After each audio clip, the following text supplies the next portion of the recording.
Afternoon, ladies and gentlemen, and welcome back to the live coverage of Stepan Avagyan Memorial 2026 edition. It's a seventh Stepan Avagyan Memorial. I'm Grandmaster Mira, and together with my wonderful co-host Maria Fominich, we will be calling all the action for today's round 4. Yep. Hello, dear chess lovers. Welcome on board. Yep. So, as per usual, the round has started some 10 minutes ago. We do not have the moves yet because 15 minutes delay is implemented. So let's talk about the tournament situation for now. Yeah, so we have what? We have two players in the lead. Well, in reality, there is like not much has happened so far, right? So we have two players in the lead with +1. It's Donchenko and Shimon Gumulaj on 2 points out of 3. Most of the field is on 50%, and we have Shansaxian on 1 point, -1, and the same -1 is Aravind, who, by the way, who, by the way, produced like most of the decisive games in the tournament. He won in round 1, and then he suffered 2 consecutive losses in rounds 2 and 3. He was a winner of Stepan Avagyan Memorial. He's the defending champion. Yeah, he was the winner of the previous tournament in 2025. Yeah, as for the pairings, and I think we could click on the first board. We do not have the moves yet. Oh, well, theoretically, we do have the moves. E4, the game has started. So Robert Hovhannisyan against Sam Sevian. If I'm not mistaken, they have all draws so far, right? Hovhannisyan 3 draws, yeah, and same goes Sam Sevian.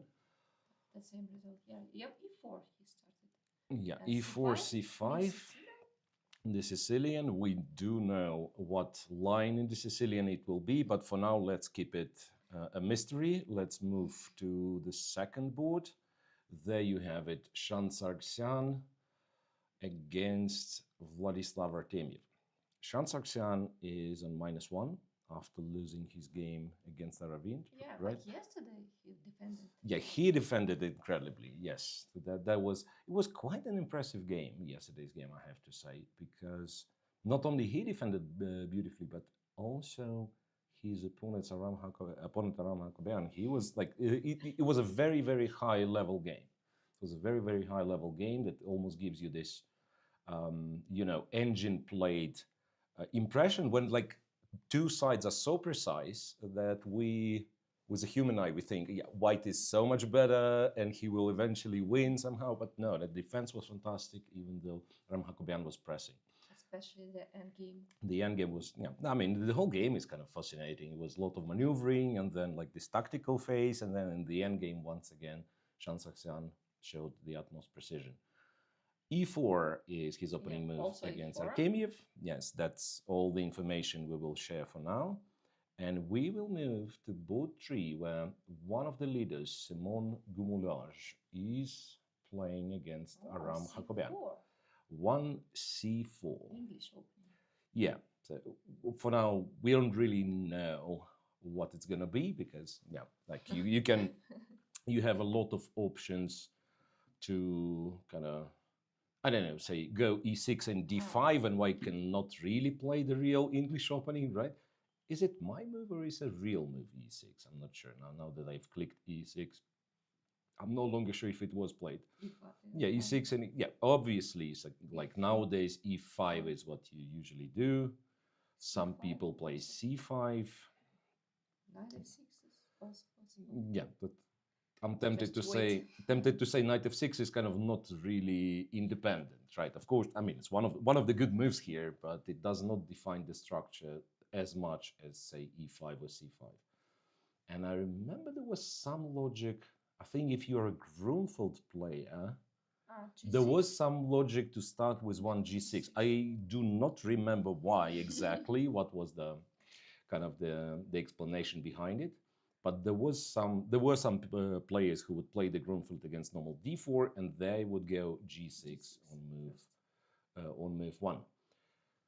Moving on board 4, we have Ray Robson with white against Nihal Sarin. And Ray Robson, both plays once again on 50%. Michal Sarin made 3 draws without. I don't think he was like either pressing or in trouble in any of the games. I mean, yeah, the games were like fairly played, but nobody seemed to have an advantage. And Ray Robson lost in a second round, but But he then won yeah, yesterday. bounced back yesterday with the black pieces.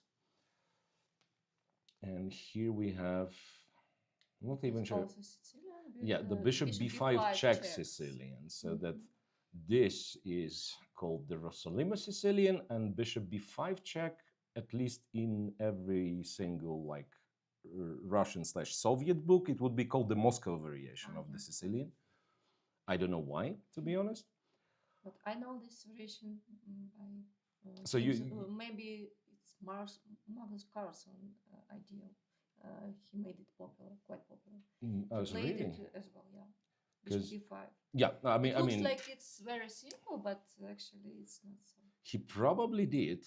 It's like for me, first wave of this was again. It wasn't the first wave. First wave was probably played before I was born, and that's why it would be called Moscow variation. But I remember Sergei Rublevsky Sure. playing a lot of this is like a beginning, middle of 2000s, and having very good results. And he was pretty much the engine who would push the theory of this line forward by himself single-handedly.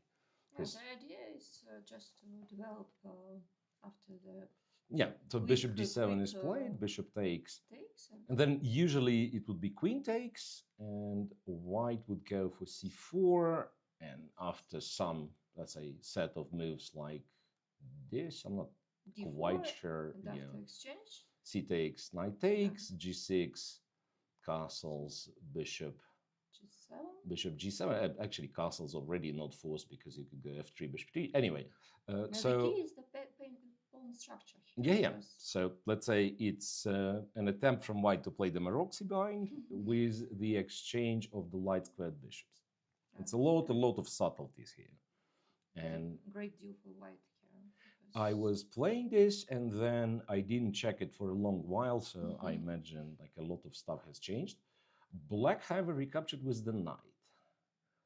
And if I'm not mistaken, yeah, but if I'm not mistaken, after knight takes, c3 maybe c4 is like one of the moves, but more popular would be c3 d4 idea. Yep. So it's either like castle. It's not Sveshnikov, but yeah, like castle, rook e1, c3 d4. So the idea would be to go c3 d4 to fight for the center. c4, and then black went with knight e5. And honestly, I do not remember what white was supposed to be doing. I would think it has to be d4. And after knight takes, g takes, yeah, c takes, queen takes, knight f6, knight c3. A bit unusual pawn structure here. Yeah, it's kind of a weird pawn structure, but at the same time, like, could it be that white is castling long in some cases? Or even short castle? A short castle and king h1? Yeah, maybe. Yeah. So, for now, we don't know what the next move is going to be, but apparently d4 is one thing, and also white can play knight c3 here knight because c3. you can. You mean you cannot take? Yeah, this one we have to illustrate. Queen knight c4 is a terrible mistake, but knight c3, I always thought this and takes on c1, even though computer tells me knight f4, but like I would be very happy in this position. Yes, but I'm kind of behind in the wait. Yeah, you're right. Actually, I'm so much behind in development. I thought like I will be able to. Two knights on the center and the rook. Knight f6, d4, cd4. This is something that I underestimated because I never looked at this line and I didn't realize that queen d4, and if you go g6, there is c5 or e5. There is c5 very quick. Because if you let black develop bishop g7 castle, then black is very happy. Like, has the bishop and so on. Yeah, you have e d1 and rook d1. King f1. It is also possible. This still, yeah, fair enough. Because I cannot really stop c5. Yep. So you can go king f1, castles, and then c5, and still be all right. So yeah, perhaps knight c3 is also an option. But again, as we are 15 minutes back compared to the position on the camera feed, we do not really know what was played, and therefore I suggest we check the fifth and the last game of today. Alexander Donchenko, again a player on +1, one of them. King Junior attack. One of the leaders. He's playing. I guess I'm always like confused which is which because like you can play c4 and it will be a reti. What to prepare e4? d3 e4.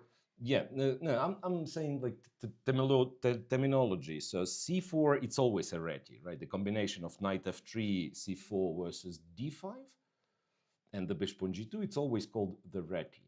But then let's say what was it? I think this line.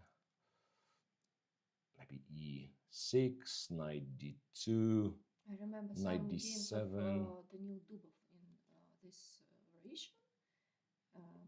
It looks like with white, yeah? Yeah, with white. It looks like it is nothing special, you mean? Nothing special, but after some ideas like queen e1 and somehow maybe knight h4 after exchange on d5 and the square was on 5. Yeah, I'm not sure. I think it's like h3, bishop h5, queen e1 is the line. Their idea is knight to put h4, the knight on f5. Knight c4, yeah.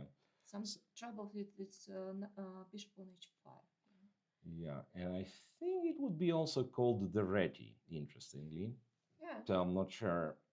Anyway, bishop f5 is a very, very classical line. Also, white can play b3 here. Yeah, but b3, bishop b2, c4 would be, again, that's a very, very retish position. With Knight d7, double fiancetta, yeah?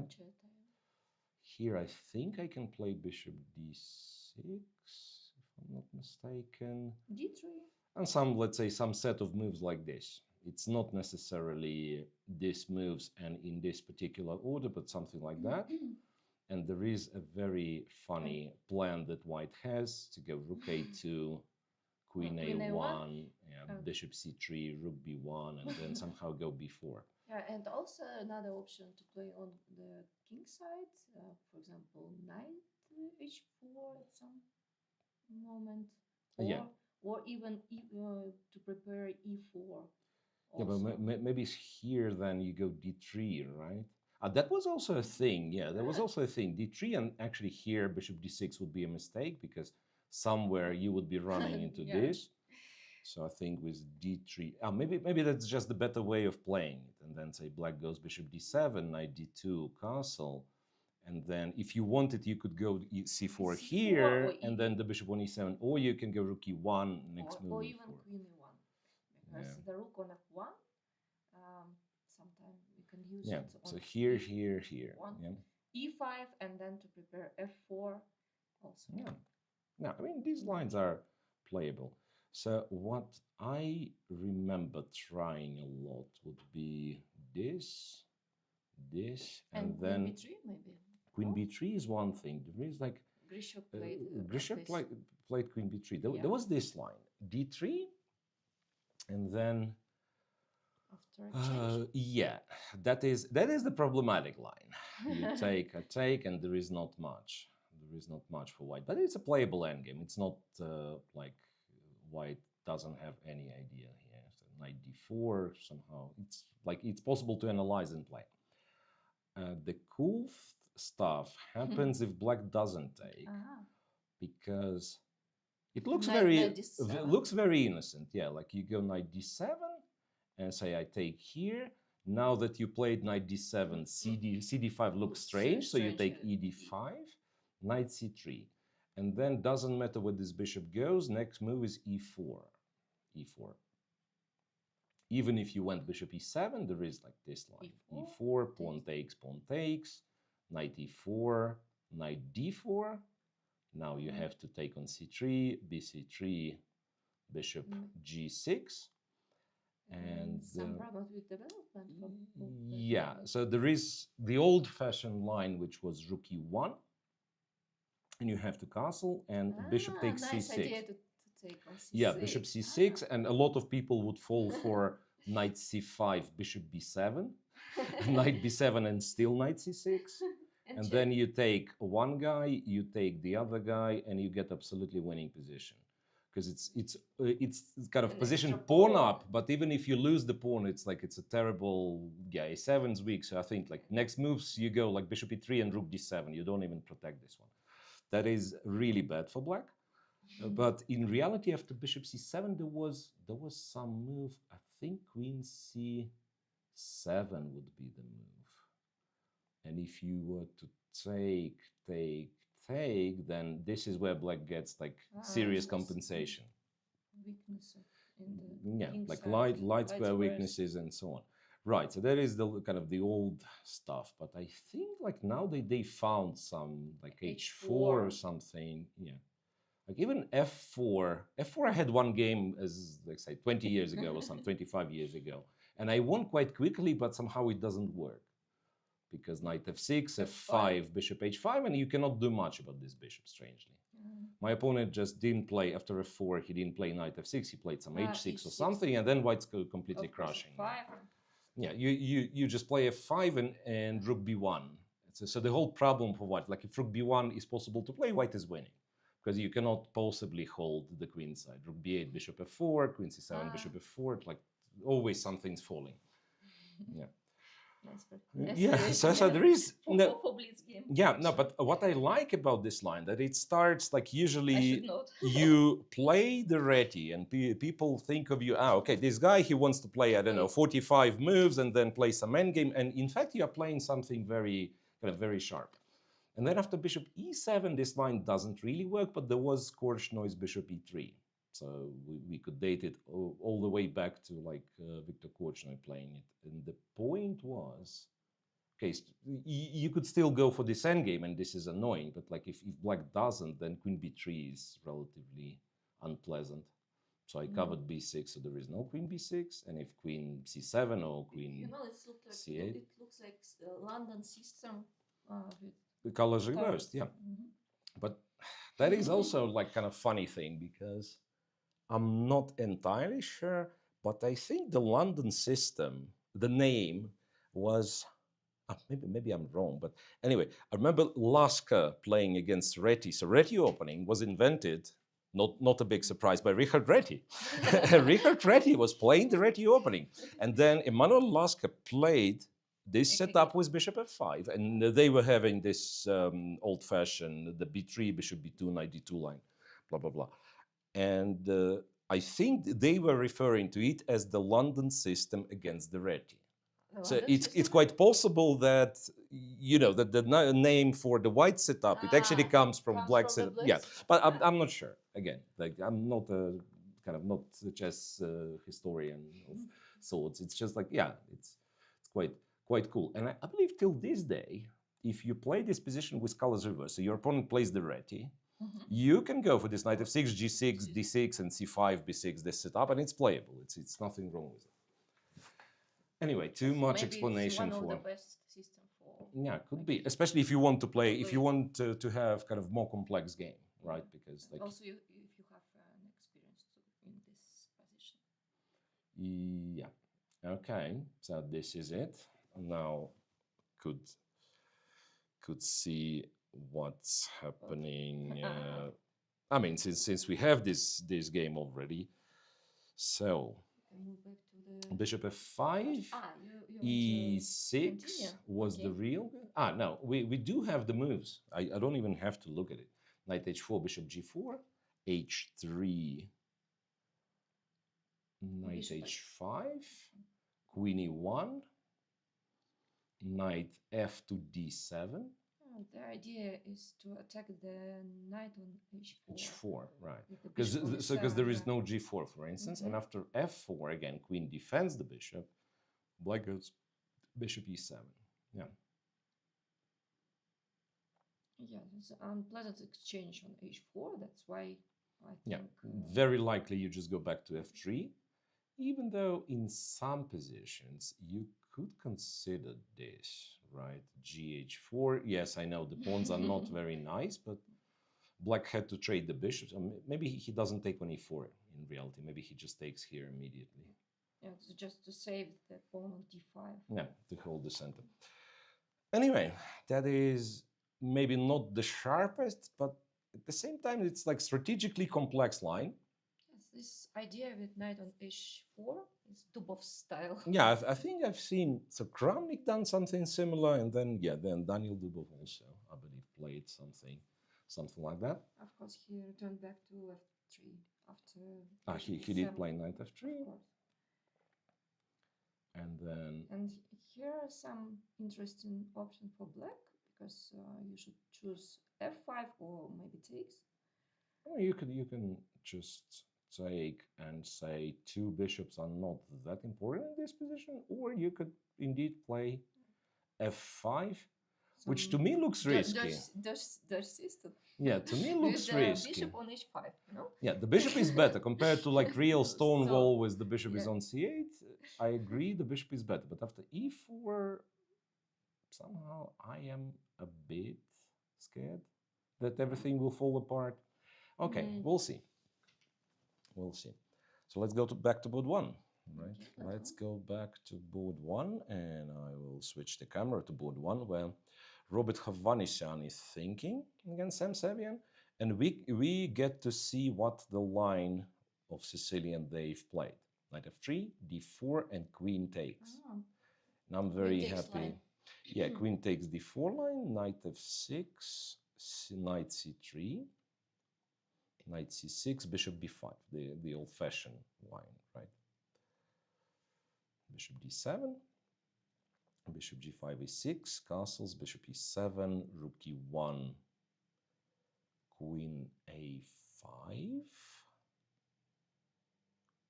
I think castle is kind of the main move, or maybe yeah, need something new. No, I can. No, this one's for sure. Like it's been played many times. Yeah. Many times. So queen a5. And what about your games? I don't remember. Yeah, I played it, and I feel it's almost like I had it with white once. I think there was some problem with bishop f6 because gf6 is just a bad position. Bishop f6, queen d6, and somehow this is not great. And if we take on a2? If you take on a2, like strangely, it's the king is stuck in the center. So this one goes to d2, some knight e5 or knight d4. It's a strange position because it looks like white king is weaker, but in reality, maybe this one is more problematic. So yeah, the queen on a2 is not doing like all so much. Like a bishop a4, rook e2. Yeah. Strange position. And if queen c3, I don't remember. Knight d4. Bishop a4 and rook d3. Ah, no, come on. Rook d3 drops the rook e3. Yeah, it's like rook e3. And if you were to go to... So the problem is like queen c8. Queen b4 is winning as well. Queen b4 is winning. Why is it winning? Because knight f5. I mean, I just wanted to show. So eventually you go knight f5, and if black takes, you take back. That's how you win. You cannot play knight f5 before because there was a checkmate. Yeah, there was a checkmate on c2. Let's say maybe it's easier to show. Let's say if black goes to a5, and then play knight f5 immediately. Knight e6 also wins, but yeah, knight f5. So just to show like what is the main tactical motif in this situation. Two rooks in the center. So bishop f6, they have to take on f6, queen d6, and I'm not even sure because you have rook d8, and then I'm not sure if it's like queen f4, for instance, queen f4. Maybe just castles here. No? Then it's a pawn, right? Bishops. Yeah, no, that was supposed to be against tonight. Yeah, there was supposed to be kind of the idea that black has enough compensation, but white's pawn up. What I'm curious about that Sam did not recapture on f6, at least not yet in our broadcast. We could try to check. Yeah, he did. He did. So in fact, what was played was bishop takes, queen takes. He did play rook d8 and queen g3, not queen f4, but queen g3. Still don't know what the difference is. So now e5. This is the difference. So now if bishop f3, I can take here and I'm threatening a checkmate. Okay, makes sense, of course. So after castles, E5? White would go e5, bishop e7, yeah, e5 is unpleasant for knight d4. I'm not sure if it's seriously if it's enough of an advantage. Yeah, if it's enough compensation for black, if it's advantage for e5. No e5. The question. With the bishop on f6, and you are threatening to take on c3. Yeah. What if we take on c3 here? And probably this happens. Should take with the queen. This takes, and maybe here. Yeah. This I would imagine there is some compensation, but even so, right? Knight d4 or I don't know, queen e5 first. Let's say queen e5. I think the knight here is better than the bishop. Yeah, especially with this extra pawn. I mean, it's not an impressive pawn for now, but. But for example, if you play queen b6, queen d4, and after exchange. Yeah, no, after queen d4 they will not exchange. My plan was in fact like to go knight d4, but surprisingly this king is very solid because you can go rook e3 and even king d2. You know, king e2 maybe run to the king side. My idea was to control the d file after queen d4, and if you okay, maybe they go queen a5. Maybe this one's also okay. You go here, after rook d8, you go here. Maybe it is also possible. There should be, to be honest, like there should be, everything should be analyzed by now. I believe like everything should be analyzed by now. It's not such a sophisticated line. But as we see, Robert Hovhannisyan didn't spend any time. Yeah. I just realized their camera is frozen. So we better move to the next board. But I think that Sam should be prepared to. It's a rare line, you know. Nowadays. With the queen on d4. No, queen d4 is okay. Okay. Queen d4 is okay. What they play nowadays is this either queen d3 or queen e3. So that is kind of modern touch on this one. I think queen d3, bishop g5 exists, or just bishop e2, bishop g7. Castles, rook d1, that's one direction. So you mean that bishop b5? Bishop b5 was kind of surprise for black. No, it shouldn't be a surprise, but I mean, like you first of all, how often people play the queen d4 line? Normally you're getting ready for the real Sicilian, kind of for knight d4. And if you briefly check queen d4, it's probably the modern trends and not the bishop b5, but yeah. I guess that's possible way. Look what we have. Which one? Board 2, precisely. That should be... What's going on? 133 for Shan Sargsyan. Hang on a second. 26 moves? We don't have anything left on the board. What was it? Wow. A6, knight f6, bishop e7. Maybe another football match today, no? I don't know. No, there was the football match. People were kind of trying to catch up and to see was the Champions League final. And after final, there is normally like nothing. Okay? There is always some football match every day, right? With that many leagues and tournaments and so on, but nothing big. So we don't know why such a quick play. Right, a4, b4, a5, d6. So again, probably I should not be like clicking too fast, but basically what we have is black attempting to play the marshal, right? So after c3, d5, e d5, knight d5, And it takes That okay. is so-called martial With counterattack, or what, martial attack, martial gambit, named after Frank Marshall, who played it, who played it against Jose Raul Capablanca, and Marshall himself went knight f6, which is now deemed to be not the strongest move. For years and years, c6 was the main line. The main line, and probably still is, just that recently they kind of reanimated the old move bishop b7. Gukesh played it, and then somebody else played it. c6 and the entire kind of martial attack was a specialty among other players. I mean, of course, like everybody played on a high level, but among other players, Levon Aronian used to play a lot and probably still does. Yeah, bishop b7. What was this theory? I'm trying to recall. Bishop d6, bishop d5, and c6. Right, and then move here because somehow white cannot really do much. Has to drop the rook back. C takes. d4, queen c7. Hit this. I mean, I'm not sure about rook e3. Actually, all three moves: e3, e2, e1. Yeah, I don't know why I put it on. Basically, something like that happens. G3 is another move, and then black has various options of playing. And I just looked at, say, a5 before. It's very schematic, and somehow black is quite solid. I mean, you have an extra pawn, but it's almost impossible to win. Almost impossible. There's always like something. Maybe I guess with the rook on e1, maybe you first start with this to e8. Yeah, they either exchange or go bishop e3, but then anyway. Right, so there is one more line, which is relatively easy to memorize compared to c6. So that I thought if I will ever attempt to play the marshal, I will be going for this line with bishop b7, so you guys can prepare against me.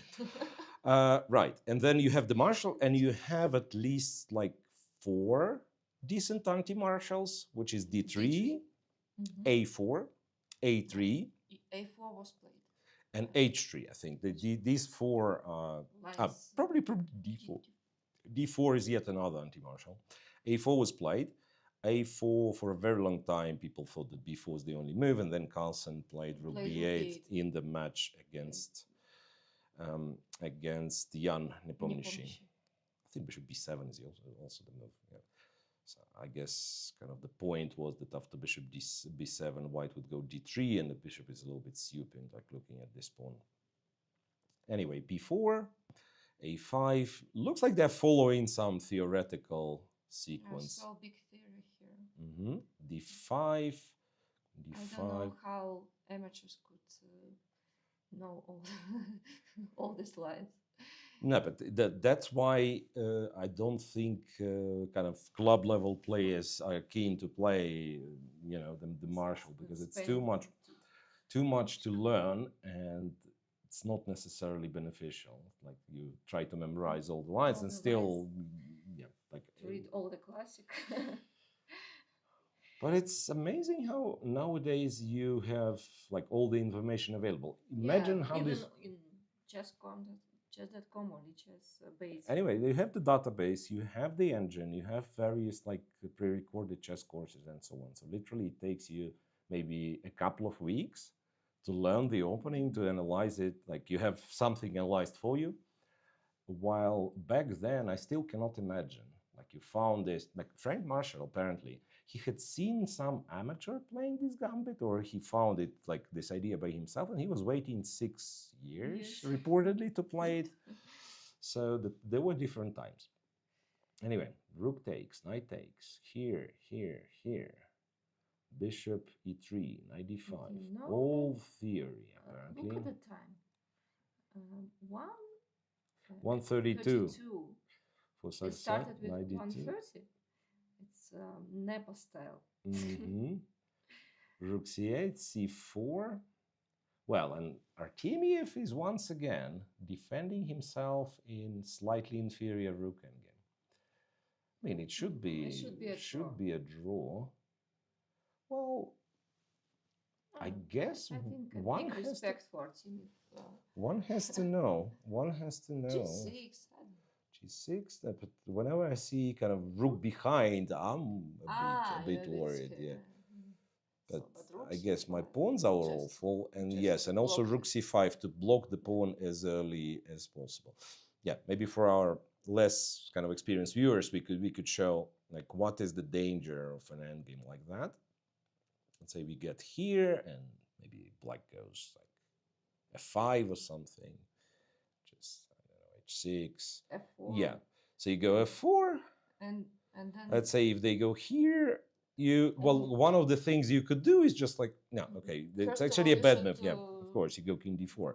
But I just wanted to show like schematically why this pawn is so dangerous, right? So that let's say we get up, no, white to move, white's say waiting. Let's pretend this position happened, right?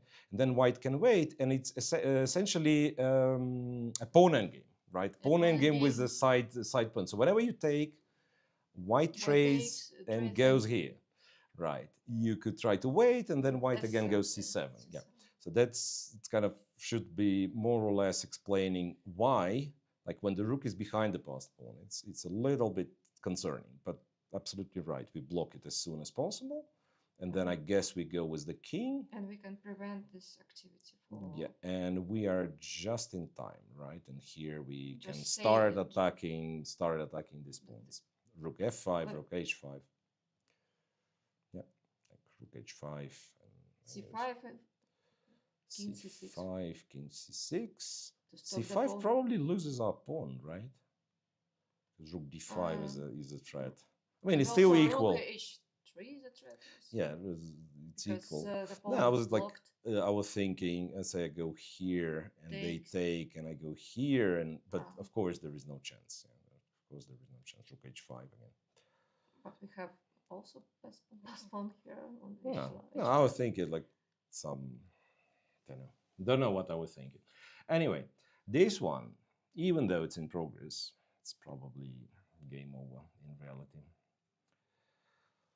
Artemiev is so solid. And Artemiev is very solid, and okay, we cannot blame him much because out of 4 starting games, he had 3 blacks. Yeah, so he had 3 games with the black colors. He started with double black. Yesterday, I don't quite remember what his game was. He played with white against... Nah, that is something I cannot recall really. Against Savian. Artemiev Savian. Yeah, it was yesterday. Yeah. It was quick draw after the opening. So also, like he wasn't against the d5 pawn. Isolated. I remember. Yeah, I remember. So Artemiev, in fact, he was somewhat better. We thought he was somewhat better, but spent a lot of time, right? And only he 15 really, minutes. yeah. He had 15 minutes after the opening, or like the early middle game, and decided to after draw. Anyway, this one. And you know the weather today is so good. The weather is fantastic. That's why we might seem to be a bit sleepy, because we've been taken for a walk. And it was a very pleasant walk. A beautiful waterfall today. Yeah, waterfalls, beautiful nature, but it's a bit tiring. So the discussion is for the next Stepan Avagyan Memorial, they are planning to make a 3 day in the middle of a tournament so that players get to experience or get to, kind of walk around, do some sightseeing. Okay, and our E6, as I told you, it's not necessarily an English opening because we are about now. Thought we were about to transition to Catalan, right? And this one, not sure. Double fianchetto, c5, c takes, d takes.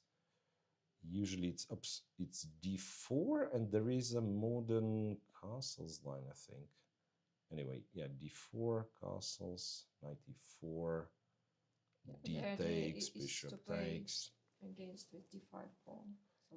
This is e3 like, and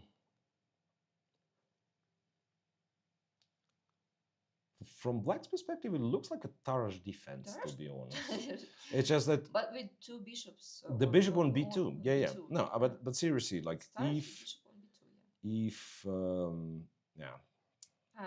want d4, d5, yeah. I'm just like trying to understand like how it compares to Tarrasch. So this, knight f3, knight f6. Let's say I went g3.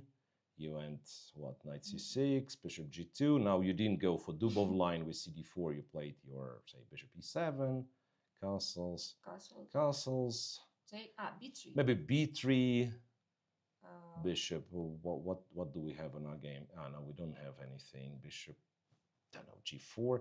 Then knight on c3 is strange. Yeah, so you cannot play this with white, I guess, via normal move order. But I know we do have the knight on c3. No, pardon me, I rest my case. No, we do have. Let's continue maybe. So b3. B3. But they don't have bishop on g4, so maybe like. And if I take here, of course, it's not cool because b3 they'll go d4. I thought maybe d4 is not so tricky. Comparing with the current position, yeah. we have.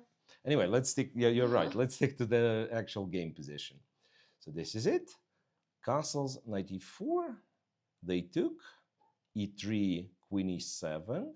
Now taking on d5 would be, I don't know, just bad, I guess, because of knight takes pawn and rook d8 and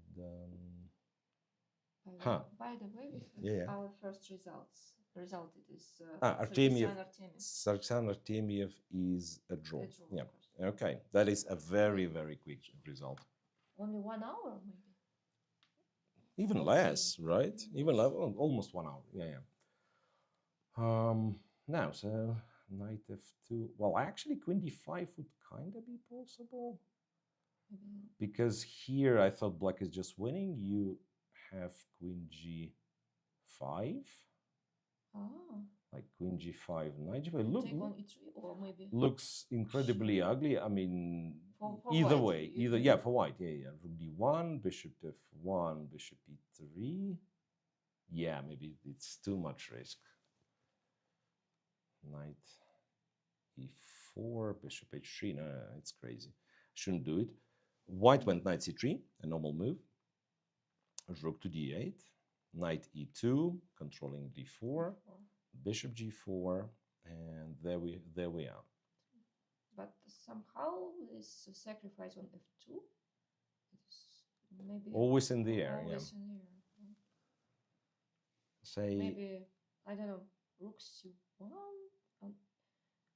And if even then, computer considers knight f2. I'm not sure what's the point.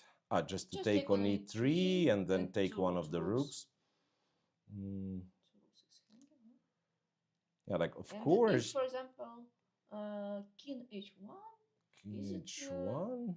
Some kind of prophylactics or not? Yeah, well, at least knight f2 is not happening, but is white's position so good that we are willing to go king h1 and so on? F2 pawn is also hanging. Yeah, f2 f2 hanging for real.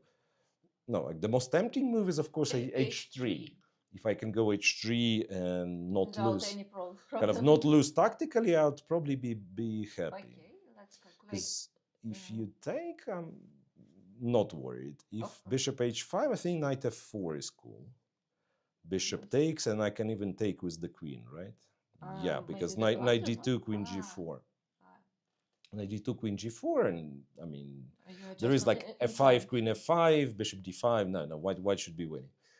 So h3, black kind of has to commit to take on f2, rook f2, queen e3 this time, and I don't know, this one doesn't work. Somehow this works. And again, I'm purely like looking at what computer has to tell me because I'm still not sure. So bishop f3, white has to take queen f3. And that is a sequence of only moves. Like if white doesn't play knight d4, he's lost. If black doesn't take on f3, black is lost. Now, if white doesn't take with the queen, so queen takes, bishop d4, queen f7, king goes, bishop d4, queen d4, and rook, white safe. Yeah, rook f1. And white is a pawn down for now, but maybe can take b7. Yeah, yeah. But you know, it was No, no, not f3, f4. it was Hmm. so risky for white, and I see Yeah, like h3 is that, quite risky. I agree. that Shimon is thinking. Ah, right. Also important, right? You're right because Akobian almost didn't spend any time. So in this position after bishop g4, he has 126. And if you suspect your opponent prepared this, do you really want to find out if h3 works or not? All these like sharp lines. I am thinking how to avoid all this concrete variation, how to avoid all this tactic. Mm-hmm. Because Knight white d4. just want to stop all the sacrifices and Yeah, of just course. Like you want to play like very solid very positional solid chess against the against the d5 pawn. pawn. Yeah. Yes, after knight d4, this is an interesting motif because black apparently can take with the bishop, Take which with is it. somewhat counterintuitive. Yes, bishop takes, and then queen. I thought queen e6, Or maybe knight queen g5 d7. to use this Yeah, pin. knight g5. So that was my kind of ultimate idea to go to go for this pin, right? Mm-hmm. Knight g5. I guess h4 still holds it for me. No, I prefer this position for black actually because Bishop so many tricks takes, takes, and takes. And again, already you could take on on d4 and d4 it would and equalize entirely. Or Compi says queen e4, black might be even slightly better. Compi is not wrong. Yeah.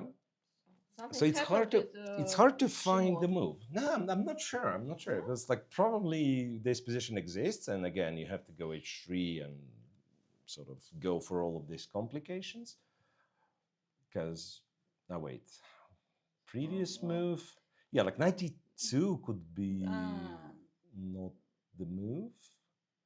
Because here, for instance, no, the position is quite open, and 92 yeah, 92 is like is seems logical. seems, Yeah, you want to stop d4.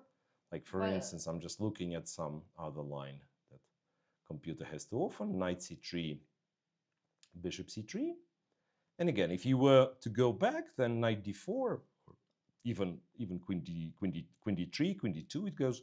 But ultimately, this would be a very, very classical very position. Again, classical. like white is better And from white Botvinnik didn't times, yeah? just enjoy Yeah. the position, of course, here. This one, it's even like known what white wants to achieve. It's like you attack the d pawn with everything you have. I guess you keep the queens. You put the Yes. rook on d4. You attack the d pawn with everything you have, So many and then you logical start. moves Then here. you start moving here. That was one of the Botvinnik games. Again, I would not remember who the opponent was and so on. But at least this You material know, we even know. if you don't know who is Botvinnik, this position This is position doesn't no. look good. Yeah, I still assume that our viewers at least like heard about Botvinnik. But yeah, I But here, understand. No, no, I understand how the times have changed because like when you were allowed not to know what Botvinnik variation is, for example, but Botvinnik, of course, you would know, kind of first Soviet world champion and all this like 5-volume book that all of us have read, studied. And nowadays, yeah, that's how you learn about Botvinnik. You probably don't know, if you're a modern kid, you probably don't know the names of all the world champions. You've heard about Fischer, obviously, because he's always in the top 3 for the greatest chess players. So you've heard about Fischer. You've heard about Karpov. Kasparov. No, Karpov from the old guys. The old No. guys would always tell you, Karpov was very The good positional player. Then you go Kasparov, because he's still, yeah, like around. And then the modern era, like Kramnik, the guy who's complaining on the internet Anand. all the time. Anand, vicious, very nice player person. Yes, Carlsen, and so on and so forth. Yeah, but Botvinnik you might not have heard of unless you specifically studied the Semi-Slav, where you found there is like something called Botvinnik variation, and you dig deeper and you find out accidentally the guy was world champion. So that times changed drastically. Right. Anyway, I'm talking too much. So rook c1, blah blah blah, and then instead of bishop e6, which we thought would You be have also comfortable, yeah, d4 d4, standard. and some again some mess starts, and who knows if like White's probably not better. White's probably not better here. A3, bishop a3. I mean, I kind of have to go a3, not to end up being worse. So a3, rook c3, and I don't know. Like this, yeah, this looks nice. If I ever could, let's say, launch an attack somewhere, yeah, it looks nice. But I guess black will be just like too fast. Queen b4. I'm still not fully coordinated. 92, bishop g4, and he didn't play a move, right? Or did he? I think he did play a move. And again, I would use my power to to check. Use my power, and you can use your power to check as well. Shimon played after bishop g4. Bishop g4, and here you played. He played rook c1, which is an invitation because I mean this could be considered. Some h5, h4 business can be considered, or black could just play bishop b6 and go on. Of course, the first move you should calculate is knight f2. Knight f2, rook f2. But now queen e3 is not cool, right? Queen e3, the difference is that I can take on c5. Yeah, so it will be like bishop e3. And here somehow I believe in white's position. I don't know why. Okay. Knight d4. But I'm not obliged to take immediately. On f2 or c2, c1. Knight e. Maybe some preparations. Not sure. Knight e5, or what do we do? Like I see compu, like one of the lines it gives is rook, which I guess it's logical. Yeah, it's like bring the rook. With this bishop on e3? It's hard to tell. I agree. I agree. And again, speaking of exchange sacrifice, okay, this is not exchange sacrifice, something different, but yeah, like the bishop, you compare the bishop with the rook on f2, and which one is better, right? You almost don't want to take. Yeah, king f1. King f1, you probably still don't take. No, king f1 loses, yeah, because now we actually had a threat. Yeah. Now to rook c8, I guess rook c2, so that everything is like protected. Then you take on d4, bishop d4, rook takes c2, bishop takes e3, rook f2, bishop f2, and I guess you're just in time, but I have postponed on d. I'm not sure. d4, yeah. Even this one is like with some compensation. You have what, 2 pawns and a rook against 2 minor pieces. So even if you lose the d4 pawn, very sharp. That's all I can say. It's a very sharp position. So rook c1? Rook c1, and Hakobian has to decide. I think he's still thinking after rook c1. Yeah, and Gomular has only 46 minutes. So that's not the... first of all, our viewers, they don't see the time display, so I should probably switch to another this. Screen, no, this. There is no board. Wait a second. There is no board. No. We go back here. I promised you guys there will be a lot of stupid random clicking. Look at the board. Ray this Robson? one. The board 4. Yeah, let's check. Let's move on. Ray Robson with Nihal Sarin. Because I've shown only 5 moves. There's a lot of stuff has happened. Knight e5. d4 was played. Told you. The most principal move. Knight f6. Knight c3. g6. Bishop g5. Bishop g7. Knight d5. Castles. And then in order to justify something, he takes on f6 with the bishop. Goes queen d3. Black goes f5. After e takes f6, it's quite new position. No. So after bishop f6, only bishop f6 was played, right? And also even before, let's check. Anand Nepomniachtchi was knight d5, knight h5, right? Instead of bishop g5, it was played c5 in Anand Nepomniachtchi game. Yeah, that's possible, but I think bishop g5 was also like a theory. No, rare, right? No, it's bishop g5, bishop only one game in my base. Interesting. So mostly people were doing something else. c5, yeah. And computer says that c5 or even Bishop g5 is also possible. Bishop g7, knight d5. I think knight h5 was kind of the move that he, instead of castle short, like knight h5 is something computer inclined to do, but again, castle is probably not terrible. Anyway, let's just watch it again. E5, rook e8, king f1, I imagine. Yes, queen h4, f4, bishop takes. I like this 4 pawns on b2. f5. Look at this. Bishop takes b2, question mark. Ah. And now white, wait, instead of bishop b2, do we understand something? We do understand something.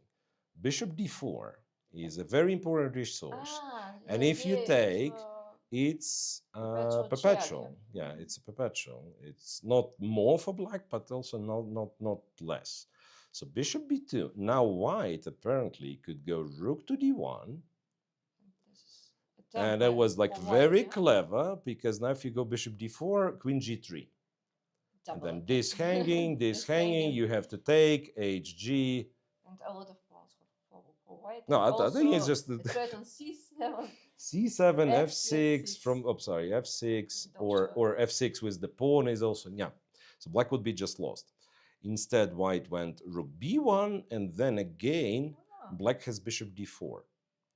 And now it's somehow, which was played, I think. Yeah, which was played. So now again, if you take, it's just a perpetual, queen g4.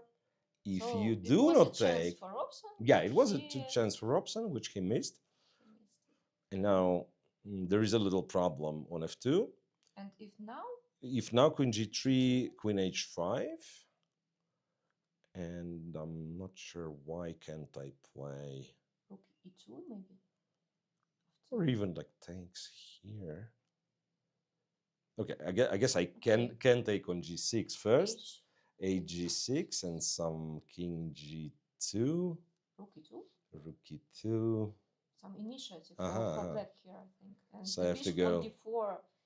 I don't have to go rook f1. Like I would go rook f1 and probably lose. Compi says like you don't have to, because knight f6, so you can actually go rook d1 to provoke the bishop to take on f2. But then knight f6. Knight f6. Yeah. So if bishop takes, it's knight f6, and white is winning apparently. Bishop g3, king g3, h5, gh5. I know there was something better, yeah. Or maybe not. Yeah. You can go with. I can go king f3, attack the rook. Nice, nice. It's crazy line. But it's also it's winning because you have an extra piece. I mean, if you take, yeah, it's knight survives and bishop doesn't. The knight survives and bishop doesn't. So you go here, then takes on d3. No. And some checks. Or yes. Because the game kind of still goes. Now the king is in danger. Some f5. No. Crazy. Absolutely crazy. Bishop d4. G2 is also. God, that was a lot of things. I'm just like returning here to make sure that we don't miss something obvious. There is also so queen many f3. Interesting variation, but I think it should be draw after queen d4. So you think objectively white finds it too risky? We'll see. We'll see. It really depends. Another short game for today. Possibly another short game. And again, yes, I feel like Ray missed bishop d4. I think like he didn't play rook d1. I mean he could go rook d1. Yeah, so he probably missed bishop d4. And then if you miss a tactic, it's very hard. At least like that's my experience. Psychologically, it's very hard to continue.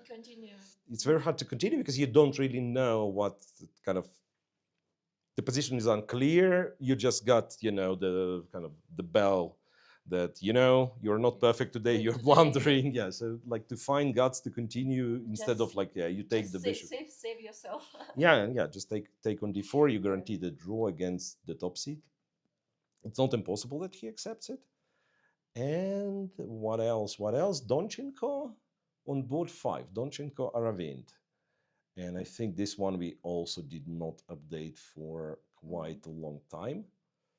after queen e1, knight d7, f4, bishop e7, knight f3.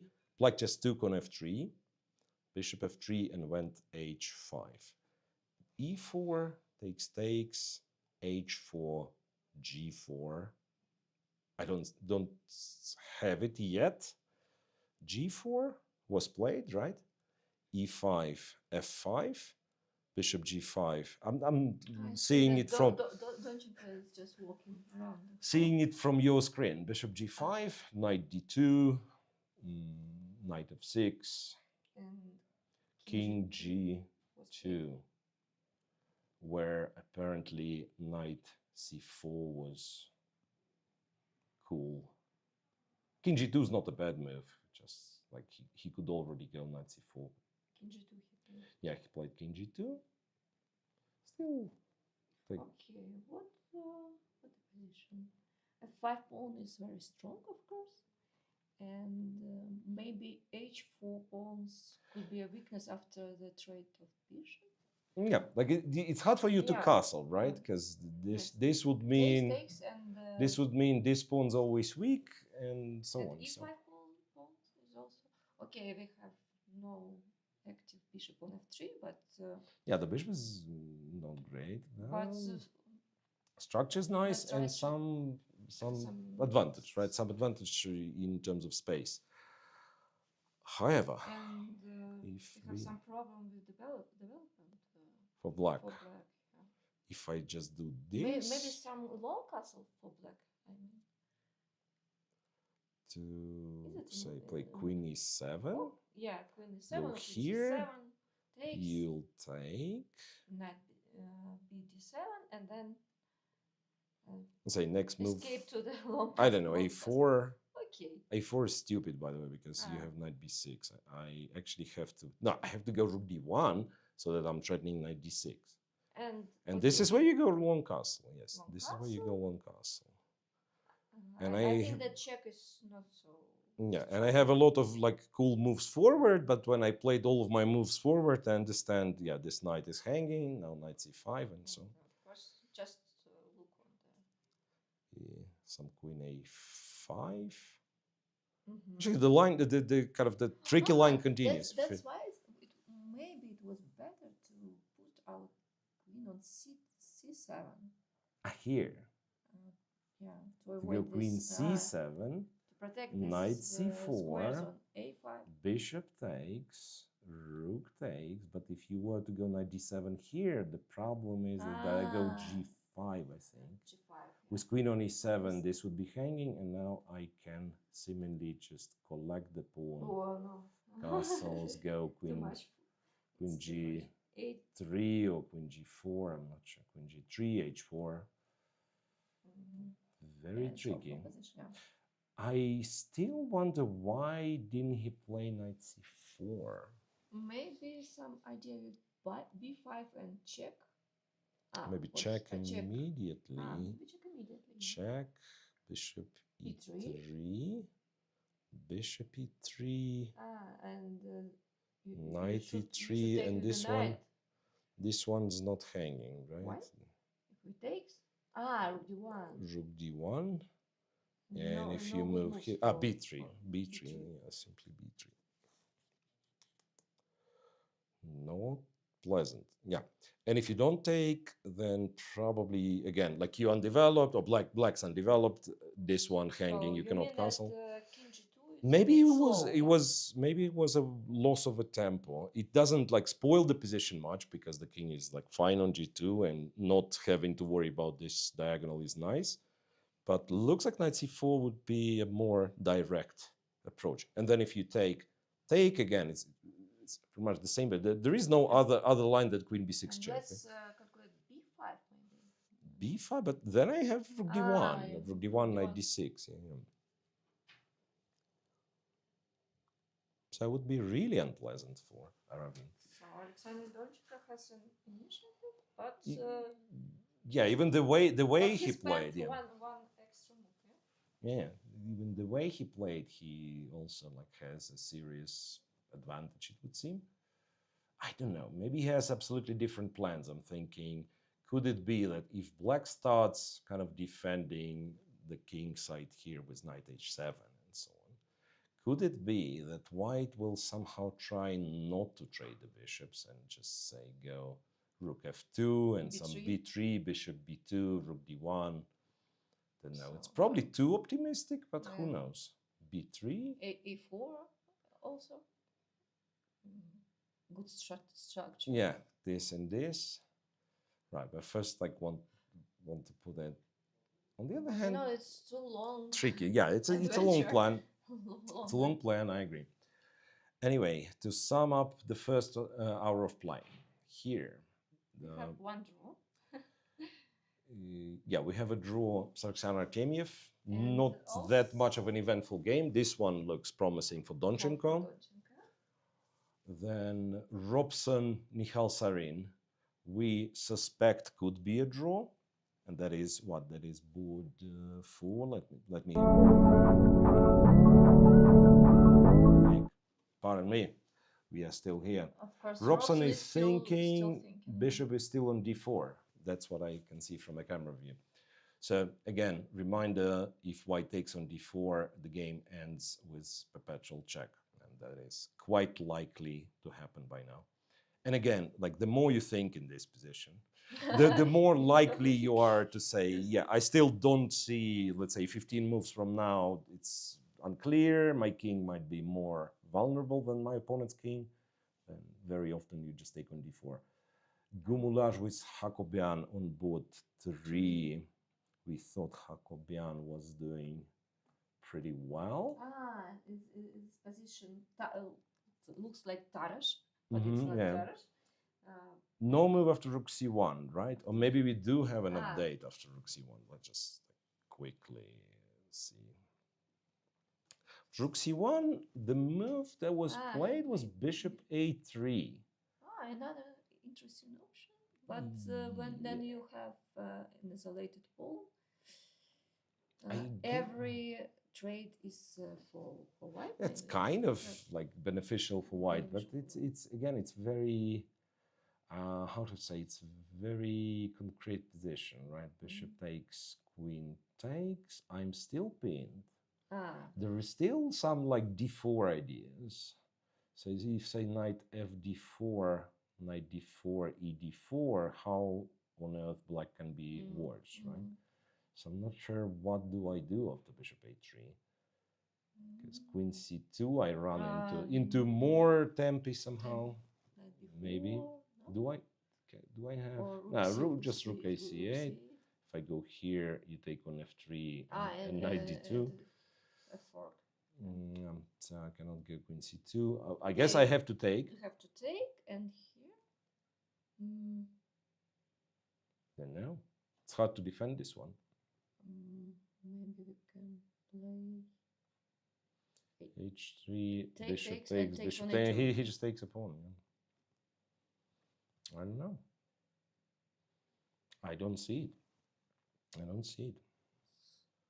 Yeah, bishop a2, a3 is interesting. Yeah, it's actually a nice move. Because a2 pawn is weakness. A2 pawn's weak, and again, white somehow is not coordinated, right? And bishop again, f3, again, this knight on e2 looks horrible because if I do this, then some pin stuff happens. And this one's actually awful because I cannot unpin. Whenever I go h3, it's knight takes, bishop takes, right? Or in this case, you take everything, yeah. You take everything, and then knight d2. Is also coming. Yeah, this. Queen takes. Queen takes and knight d2 at the end. Anyway, so bishop a3, some pressure on Simon Gumulaj. Maybe rook c2 rook c2 possible, but then we have like a rook on b2, which is like worrying me. Because for instance, bishop f3, queen f6 is a double attack. You are not losing. You are not losing the material. Yeah, knight d4, but then knight d4, ed4, and again, I don't see white to be the side who's playing for a win here. Like white's probably not worse, but Well, maybe he is worse. Beautiful knight on e4. Yeah, knight on e4, you never want to take it. There is like some knight c3 potential, so black is super happy. Anyway, so Aram Hakobian is doing very well against Shimon Gumulaj after his bishop a3 move. Ray Robson, we said. He's still thinking. Sargsyan Artemiev is already a draw, and finally Hovanesyan with same Savian.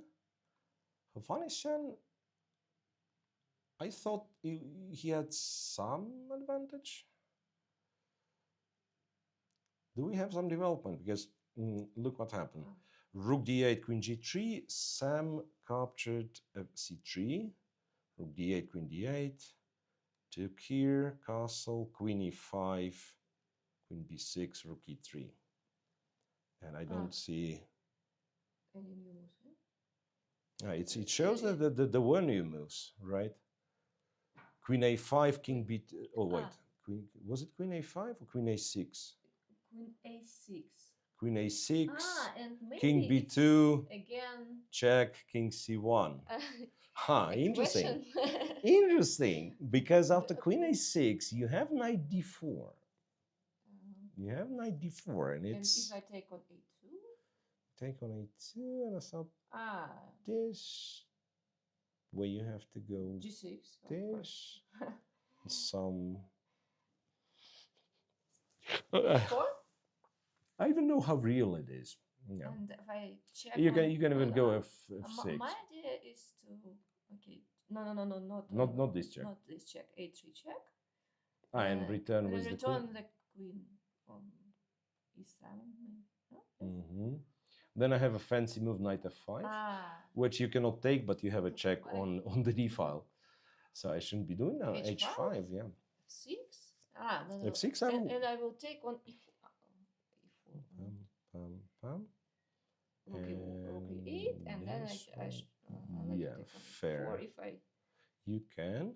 Then f3 is a very, very long line, which never stops. But I think computer was telling us another idea, here after knight d4. Yes, queen a2, you were right. Rook g3 and g6 was okay. h4. G6 was okay. h4 and strangely f6 here. So then if you take... it's better exchange. If you take rook e8, knight... Yeah, knight d4, bishop e4, black is, or rook e4, black is better even. Because like h5 was not included. Yeah. So maybe it's better for black. let's see. It's still in play. You know what? Let's make a quick break while they're still playing, because we already have one draw. If it goes like this, we will not have a break. And it could be 3 draws after our break. Yeah, seriously. So for real, Donchenko Ravint is very complex and will go on, and so will Gumulaj Hakobian. Ray Robson, if Ray captures the bishop, it can be just a draw immediately, and then this one, there is a potential. There is a potential for repetition. It is a draw. Yes, we not such luck. No such luck. We have to show board 4, right, is already empty. What has happened? Ray thought for a bit, took on d4, and as we said, queen h3, queen g4, and a draw was agreed. Okay, which makes it 2 draws, 3 games in progress. Stay tuned. Stay tuned. We will be back shortly.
It's round 4 of Stepan Avagyan Memorial, and we are approaching the end of the second hour of play. Two games are finished in a draw. Sargsyan Artemiev was relatively quiet one, and Ray Robson with Nihal Serin. We just seen them analyzing. Ray apparently had advantage and let it slip. And he missed it. Yeah, he missed some. Rook d1. Yeah, he missed some trick. And in Donchinsko's game, this is not the real position. I think King G2 is what we've seen. Yeah. Black played Knight D7, And which is here Knight C4. apparently not the greatest move. Knight C4, Bishop C1, Rook C1, and Aravind. He's not afraid of this check. Tilted, yes. Tilted? Goes B5, allows Knight D6 check. King goes to F8, and Donchenko replies with C4. Very, I don't know, very logical move, it seems, opening the file for the rook. And other obvious moves are Queen D2, Rook D1, maybe. Yeah, Queen C3. Computer wanted to play Queen D1, Queen D2 with idea Rook D1. Yes, C4 and Queen to E7. Right? Actually, what to do if you are if you lost 3 times? If you lost 3 times, I don't know. Don't lose 3 times. Maybe some advice for our viewers. I don't know. Like, how do you lose 3 times? I've done once, I think, from what I can remember. Okay, we don't count like blitz marathons or stuff like that. I think after 3 losses, I think you strangely, in my case, I think after 3 losses you kind of get reset. So after 1 loss, obviously you're, I don't know, unhappy, but you think, okay, happens. 2 in a row, this is where I would get like super tilted, and then the third game after these 2 losses, I would be playing like I need to play sharp to win, no matter what, blah blah blah. And maybe after 3, it's actually well, you're in a bad tournament situation, like first of all, so one has to think, okay, now I'm probably not winning the tournament, so just like not to fall apart completely. Maybe it's time to walk more. You mean like what to do on the physical side of things, and yeah, definitely you need to change something, right? So, well, like if you are preparing like crazy 5 hours every day and still losing, then maybe change it's time it. To or the opposite. Or the opposite. If you are partying and you lost 3 in a row, maybe it's time to be a bit more serious. Right? Okay. But yeah, but like there is no general advice on what to do. Queen E7, and I don't know if the next move was played already. Queen D. So first things first. C5 allows knight takes C5. Even then, interestingly, Rook C5, Queen B4, Queen C3, White wins the pawn back, and White's probably better anyway. So there is an argument to be made for just going C4, C5. Because it forces matters also. If you don't take on C5, then it's like B4, and you more or less have this. You don't have it forever. They can go knight E8. Yeah. And maybe we can go with G5. Some idea to. Yeah, at some point, of course. Yeah, at some point, of course, we would like to go open G5, our bishop. F6. This bishop G4. Yeah. Okay, C5. One thing. Maybe not now, but Queen D2. Queen D2. And if Rook D8, there is. Okay, first of all, Rook D8 is probably not threatening much, but there is also some Knight B7, Rook B8 or something, and Knight A5. And Knight from A5 actually almost wins White the game. Okay, White has the Knight on A5 and the Bishop on F3, and position looks like. No, but Black has the King on F8. That is, I guess, the most important. So that if, let's say, the Rook was here, then Black would probably lose the pawn, but it's still the best. It's the better chance compared to how it looks like. Let's add the pawn on G5 and F6 to close all the then files Black here. is fine, of course. Knight B6. Can I take this guy? Maybe not really. Look, the black has a funny sequence. Rook d8. Rook d8. You would think, but wait, I C6. can defend it many times. Knight e8. You would say, I can defend it many Again. times. And there is rook h6. The Ah. rook that was sleeping in the corner all of a sudden plays its role, and black is winning in this particular Yeah, line. the most dangerous piece. Yeah, so here you wouldn't think of this rook as something dangerous. So cb5 is actually a mistake, but you can go c5 here. And if black goes knight c8, you don't care. Rook d1. Queen d2 was played, actually. Or not? I don't know. Let's check. Because apart from queen d2, there is rook to d1, there is queen to d1. Huh. Interesting. Don't you? Yeah, he played c5. Wait, no, first, no. He first went First- queen d2, and after knight b6, he played c5. C5. So now it's much better version of the previous line. And again, if they go knight to d7 now, just my idea g5. you wanted to go g5. Yeah. Knight h7 and f6. f6, and white is crushing through, right? To use this- because of knight f5, queen e6, bishop and bishop g.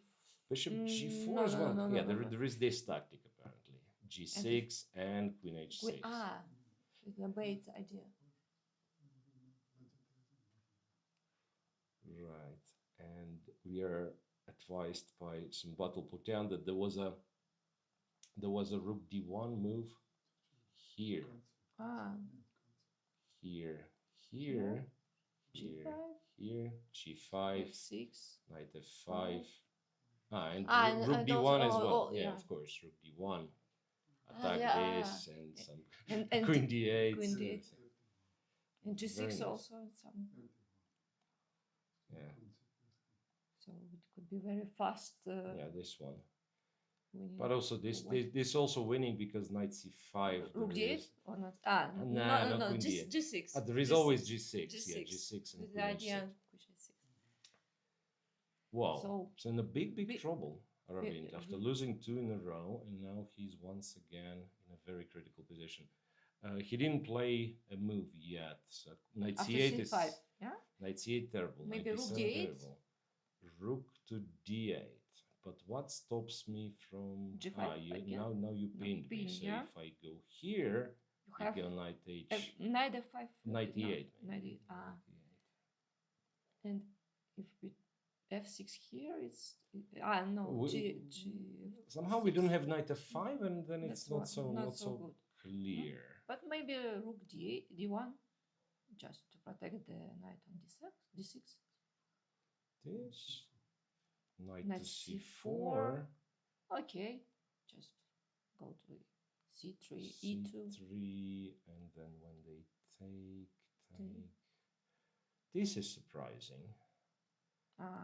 Because I would think black is like defended, but even here. But the rook on h8 still. Even here, you go rook d1, queen. If queen c7. Maybe queen e7 to queen e7, and if I take. Still, even this one is, I don't know, it's kind of looks terrible. I take, so you need what? You need like at least 2 moves. G5. Me not taking on g6, and then you go king g7 to say I'm okay because your bishop is stupid. Yeah, the bishop is stupid.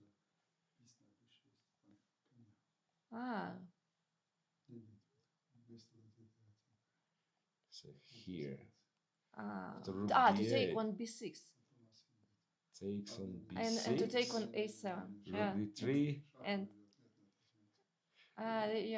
that's a problem that the queen is taken with the check. I was even looking at something like this, but this is stupid. There is king e7, king e7, and rook and king e7. Rook stops the pawn.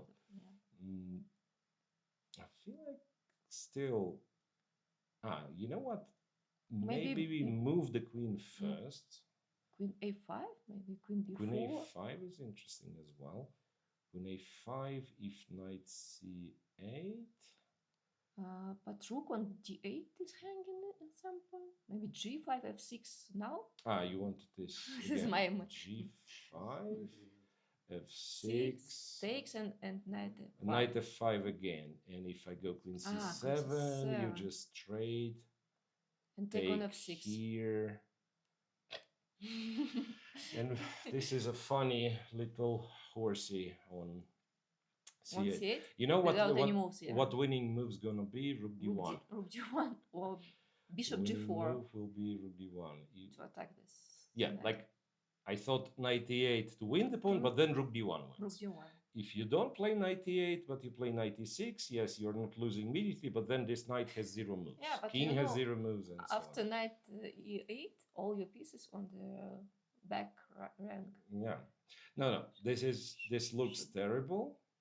This looks terrible, so we have to go all the way back. But you know we have some moves. So b5, knight e6, king f8, c4. This happened. Yeah, knight b6, c5, and what did he do? He played knight c4. Knight c4 is something computer wanted to do as the best move for black, and still says, of course, that white is winning. Of course, to avoid this g5 f6 idea, knight at least because with the knight on f5 it was too risky.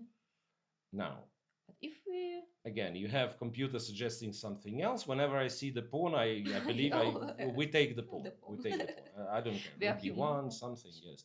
Rook c4.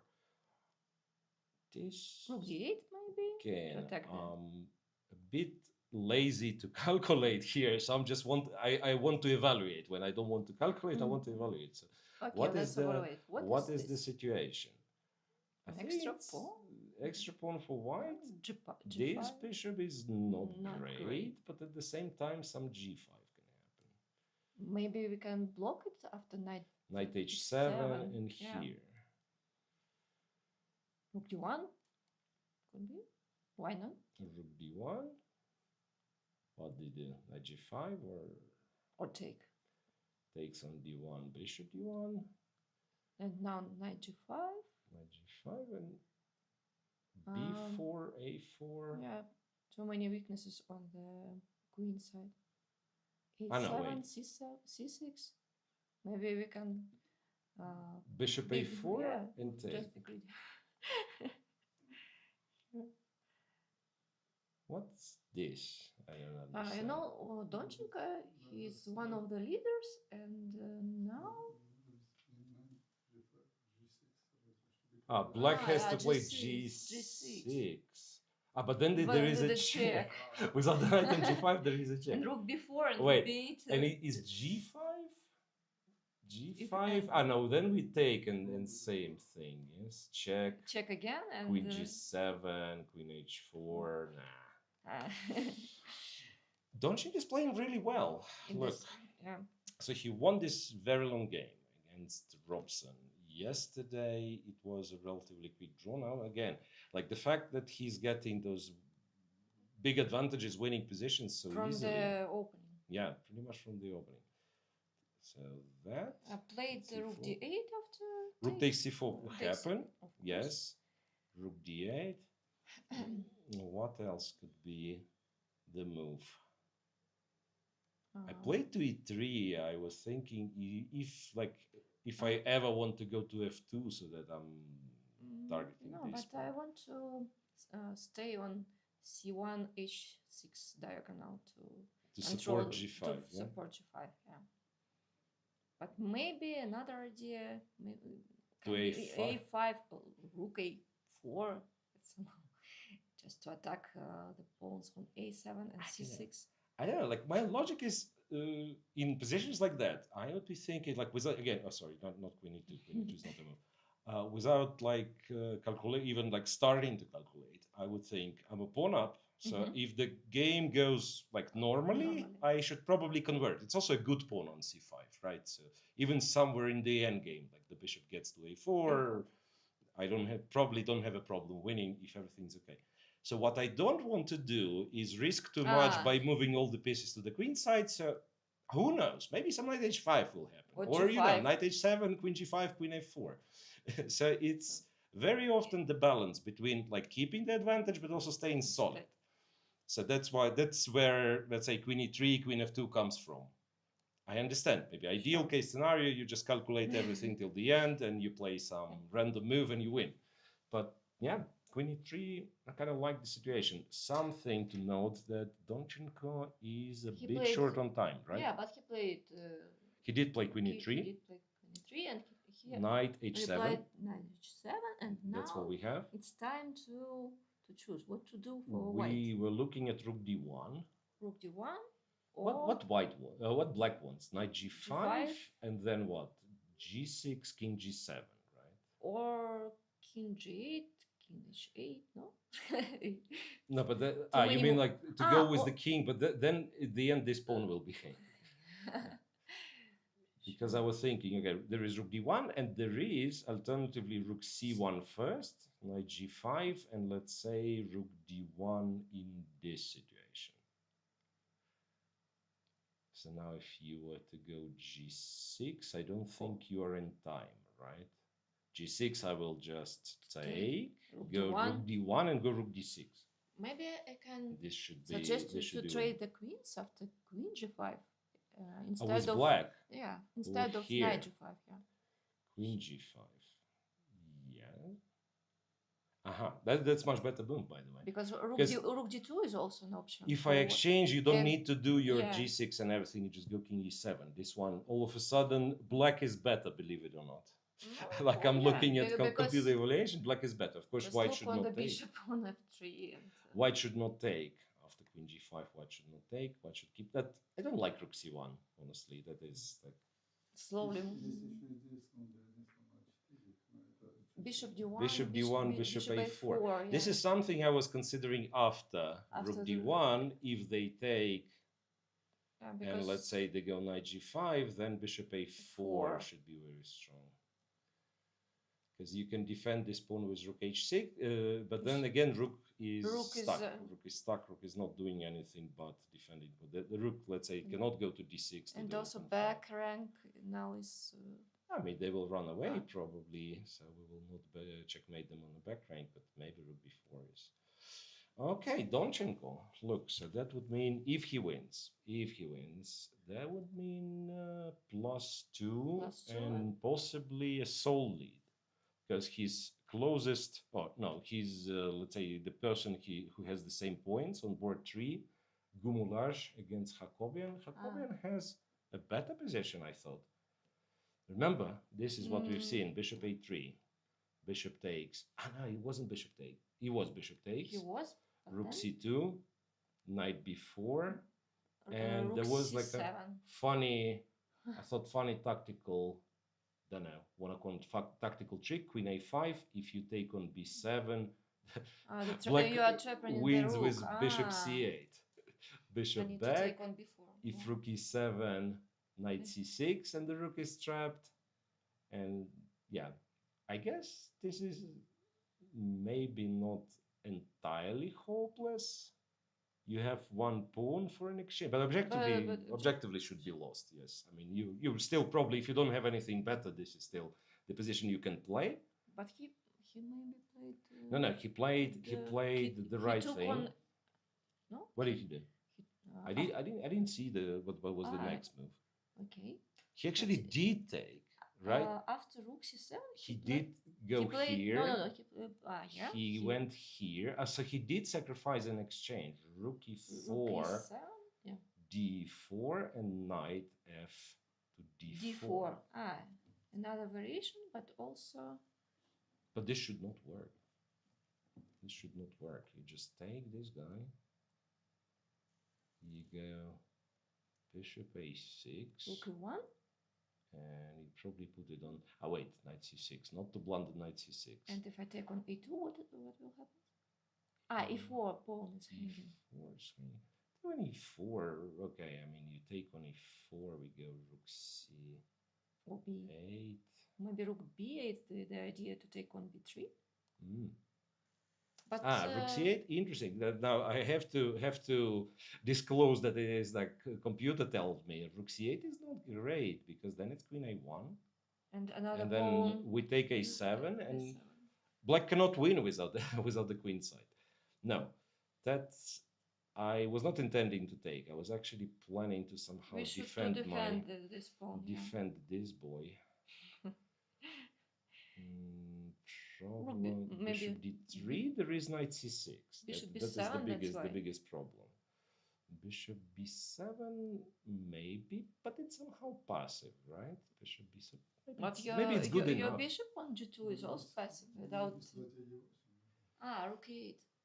Maybe Another rook suggestion, e8 yeah, to avoid to the put knight it c3 here. and to, yeah, more active. Yeah. Put it here. I mean, I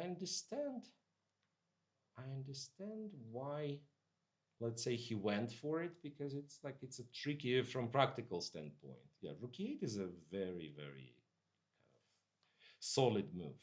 Gumulyash has only 30 minutes, and it was 23rd move, yeah? Haha, there is. Okay, again, I cheated. I looked at the computer, but it's a beautiful, beautiful tactic. I have to share. There is a move rook d7. I mean, the point of the move, like you want to go bishop d3, and there will be no knight c6. But what happens if bishop takes pawn? If bishop takes pawn, we go rook e8, and if you move, it's rook d4. And then you cannot take with the queen or the pawn, because this one's hanging. But I guess it's not easy to find. Like it's it's very often it happens, and probably that's our problem as the commentators. We do not kind of describe it enough.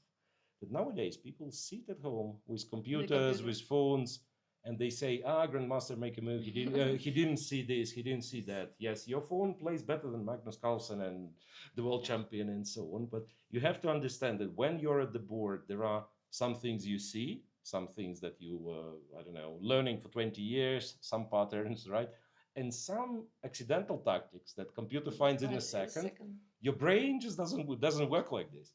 Okay, but if we will concentrate on this e4 pawn, and of course we know that the rook on e1 is hanging in some variation, maybe we can find it rook d7. What's interesting, I would think rook d6 was the same idea, but then it's not as cool.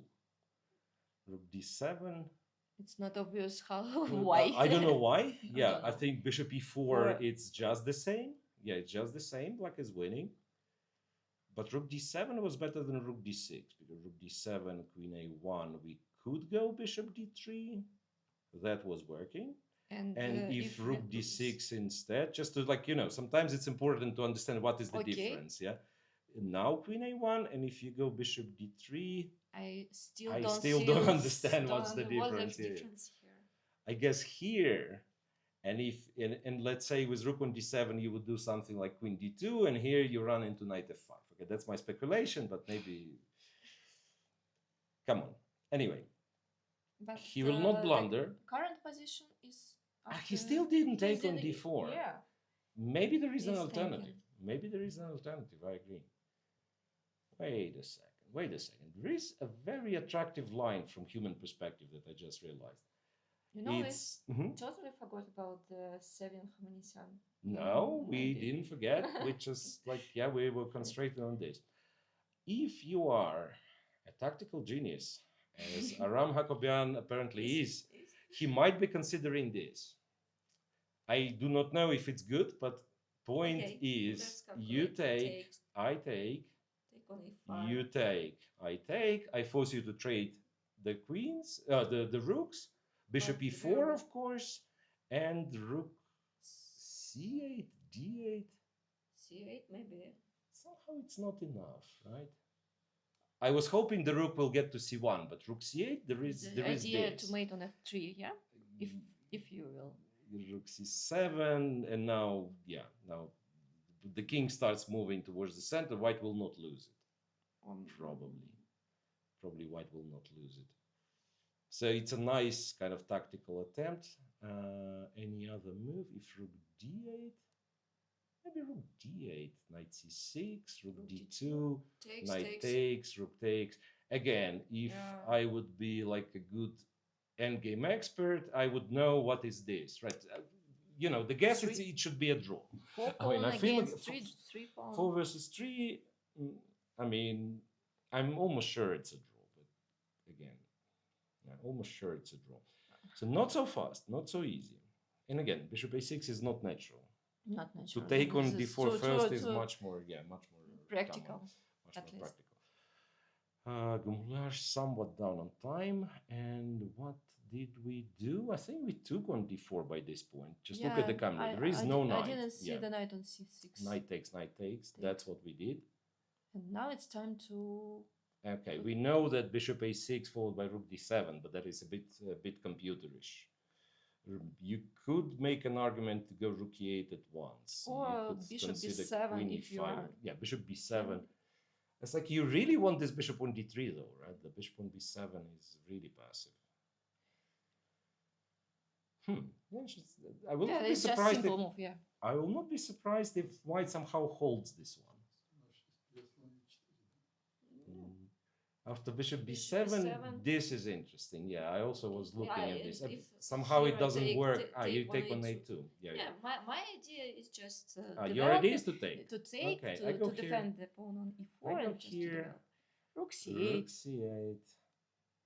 You have no move on f5 with the knight, so I'm happy. Yeah, maybe you're right. Maybe black doesn't have to rush. Maybe black can play it slow, like play g6. So h5, no h4. h5, white will play h4. And then in the right moment, kind of, you go here, or even like trade the queens. We'll see. It could be a long game. For now, black is obviously better. I agree with you that maybe it's not strongest, but no, bishop e7 is very practical. Again, you just say, I don't want to blunder anything. I want to make sure that, yes, like my pieces develop and so on. Okay, Hovhannisyan with Sevian. Mysterious game, to be honest. Mysterious. He line third repetition. Mysterious in what way? Because I mean, Avagyan, he declined. Yeah, they declined. Yeah. This one, I thought like this line should be solved by now. Like, you know, that there is like a sharp line, tactical, so that people have to know it's start to finish. And basically, it starts here, right? So this position is like very classical. It's been played many times. Main move used to be castle, if I'm not mistaken.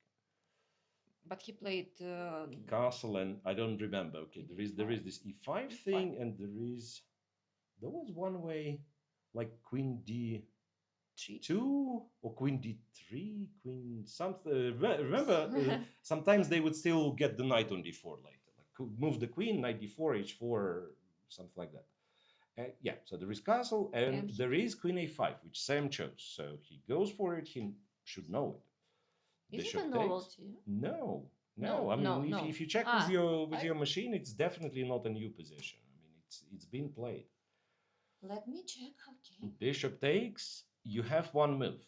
Gf6 is bad, and then again, computer tells me it's bad because of knight d5. But even if not, like believe me, the guy who played a lot of these Rouser structures, like they were cool at Botvinnik times. Botvinnik won a couple of nice games with black. But since then, people figured out how to play it, and it's not a great position. Like even though it looks optically very nice, you have this like little center. Somehow the bishop is passive, and even moreover, the structure is bad. Believe it or not, but the structure is bad. Structure is bad. Like it's good as it stays, but it's very hard to go d5, very hard to go f5. So in a way, it's kind of a passive structure. So gf6, and yeah, besides knight d5, just kind of wins. I remember famous Tali game with knight d5. No, it's such a kind of, and also Zaitsev and another famous motif in the Sicilian. So almost on every move you consider knight d5. So that makes it bishop f6 forced. Queen takes. Now we know bishop takes c3, bc3 is not great, right? Because we just seen, like queen c3, some knight d4, and black cannot really castle. So again, rook d8, almost forced. White goes queen g3, bishop takes. So they pretty much follow the engine recommendation.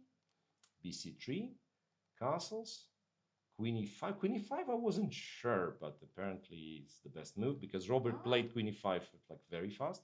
Yes, I'm tell sorry, me. I want to add something. Yes. After rook h e1. Yeah, castle is the main move. Queen a5 is the second most popular. Yeah, but here was no. Nobody played bishop f6. Bishop f6. Wow. Yeah.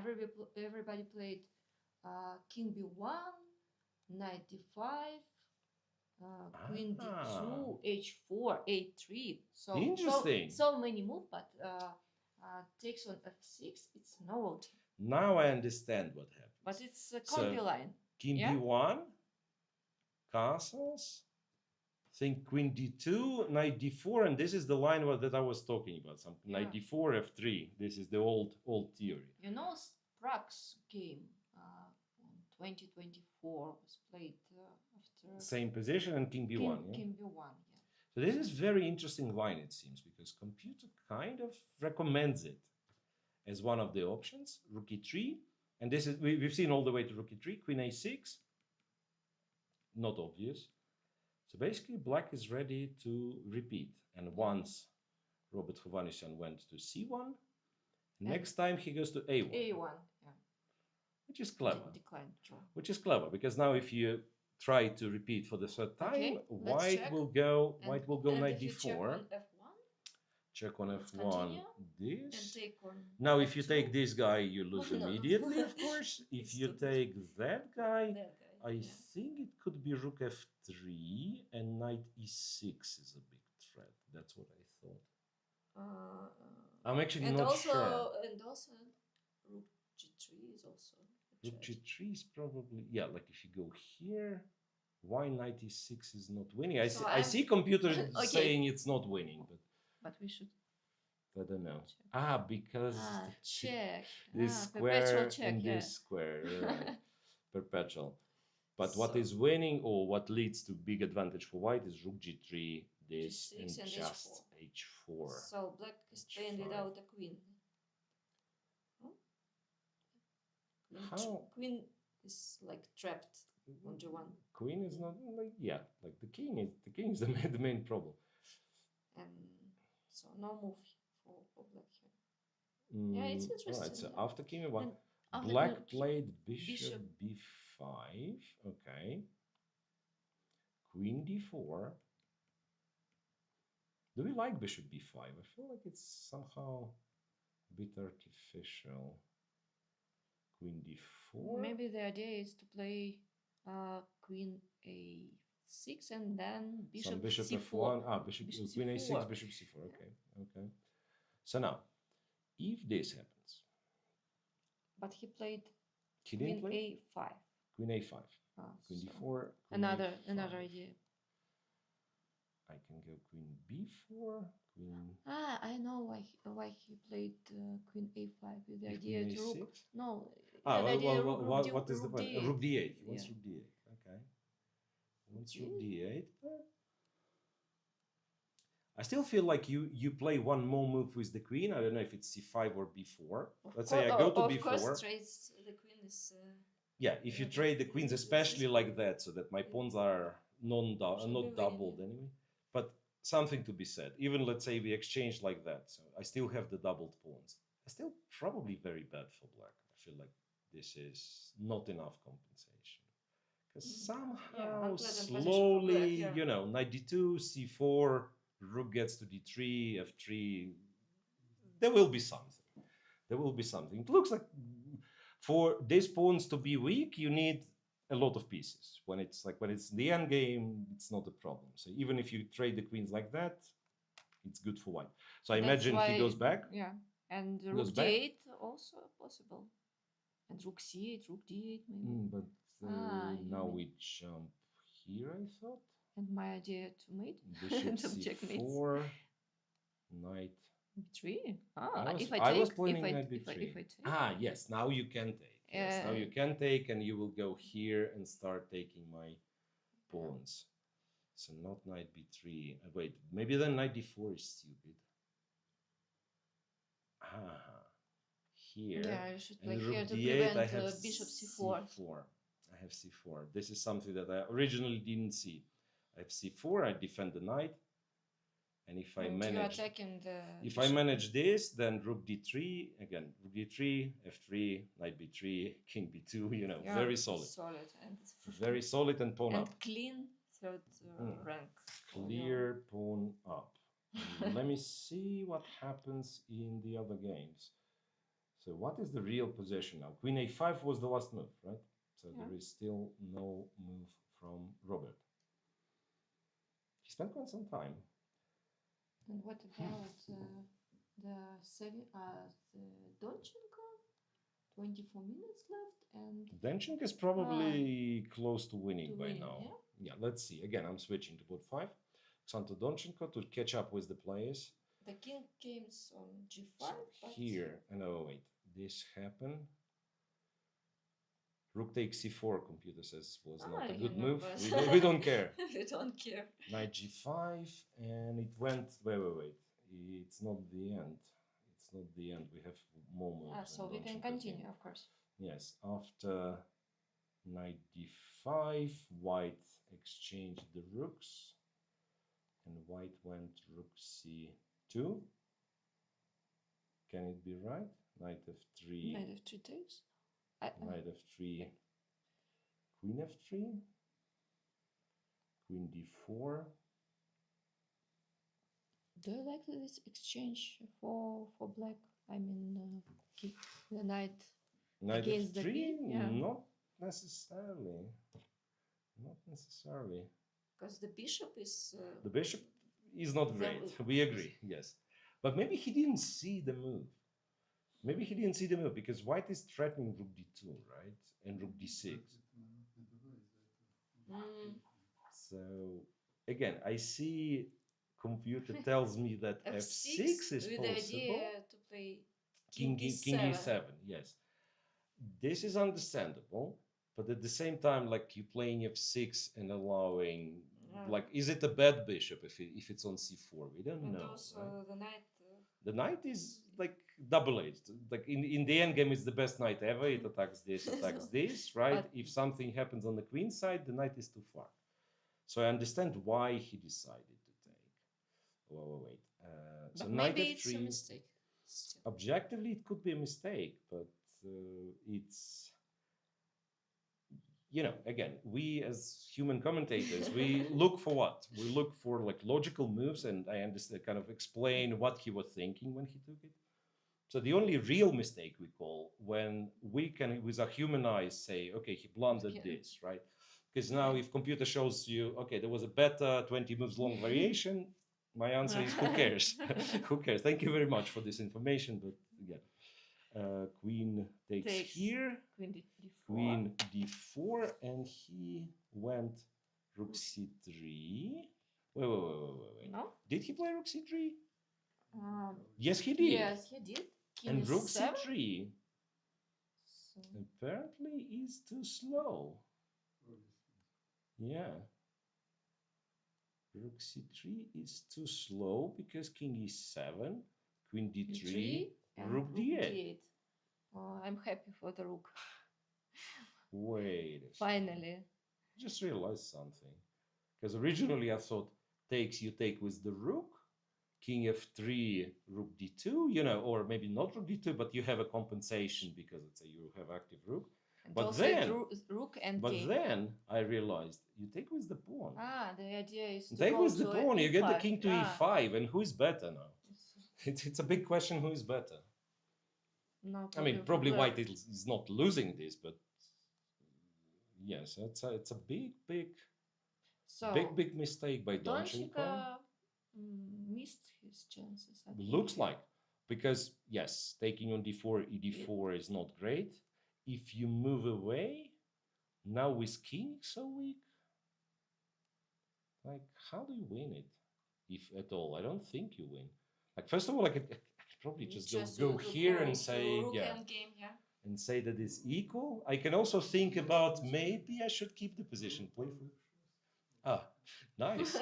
King f6, right? Active and here but we can white actually has this move. Yeah, white actually has this move, and we cannot take. We will have to go back. Yeah, Let's show actually, us that's a beautiful, because yes. king f6 is a very good idea, right? I want to go to g5, and then I'll, if I trade the queens, go to f4, I might be winning. But white has some silly tactic with g5, and black will have to go back because this leads to a checkmate, right? Not a checkmate, but If because you have g5, G5, yeah, but then FG maybe. FG, yeah. I mean, you don't want to And look at it. rook is G3. coming. Yeah. Yes. Rook F3, rook G3. Yes, you don't want to look at it. No, but the very fact that black first of all has queen d2, and also if I'm playing black, I'm thinking probably my opponent was already like misplayed it a lot. I'm active, so I might be looking for like a move which keeps the minimal tension on the board, like even like a pass and see what they will be doing. G5 Because maybe. I'm not. Yeah, maybe g5 is what you want.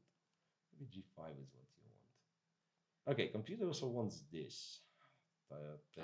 Going after this pawn, if a3, I guess. And if I ignore, I just play g5, for example. Do you have anything? Rook f3 or f6 immediately. This? Wait a second. And this we don't care, right? We go to b1, check. We go to f8. Crazy. My king now is black is worse. Black has the attack.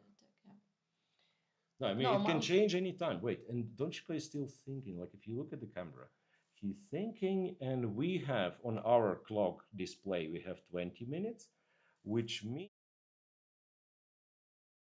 11 minutes, don't you? He has 11 minutes in position after rook d8. After rook d8.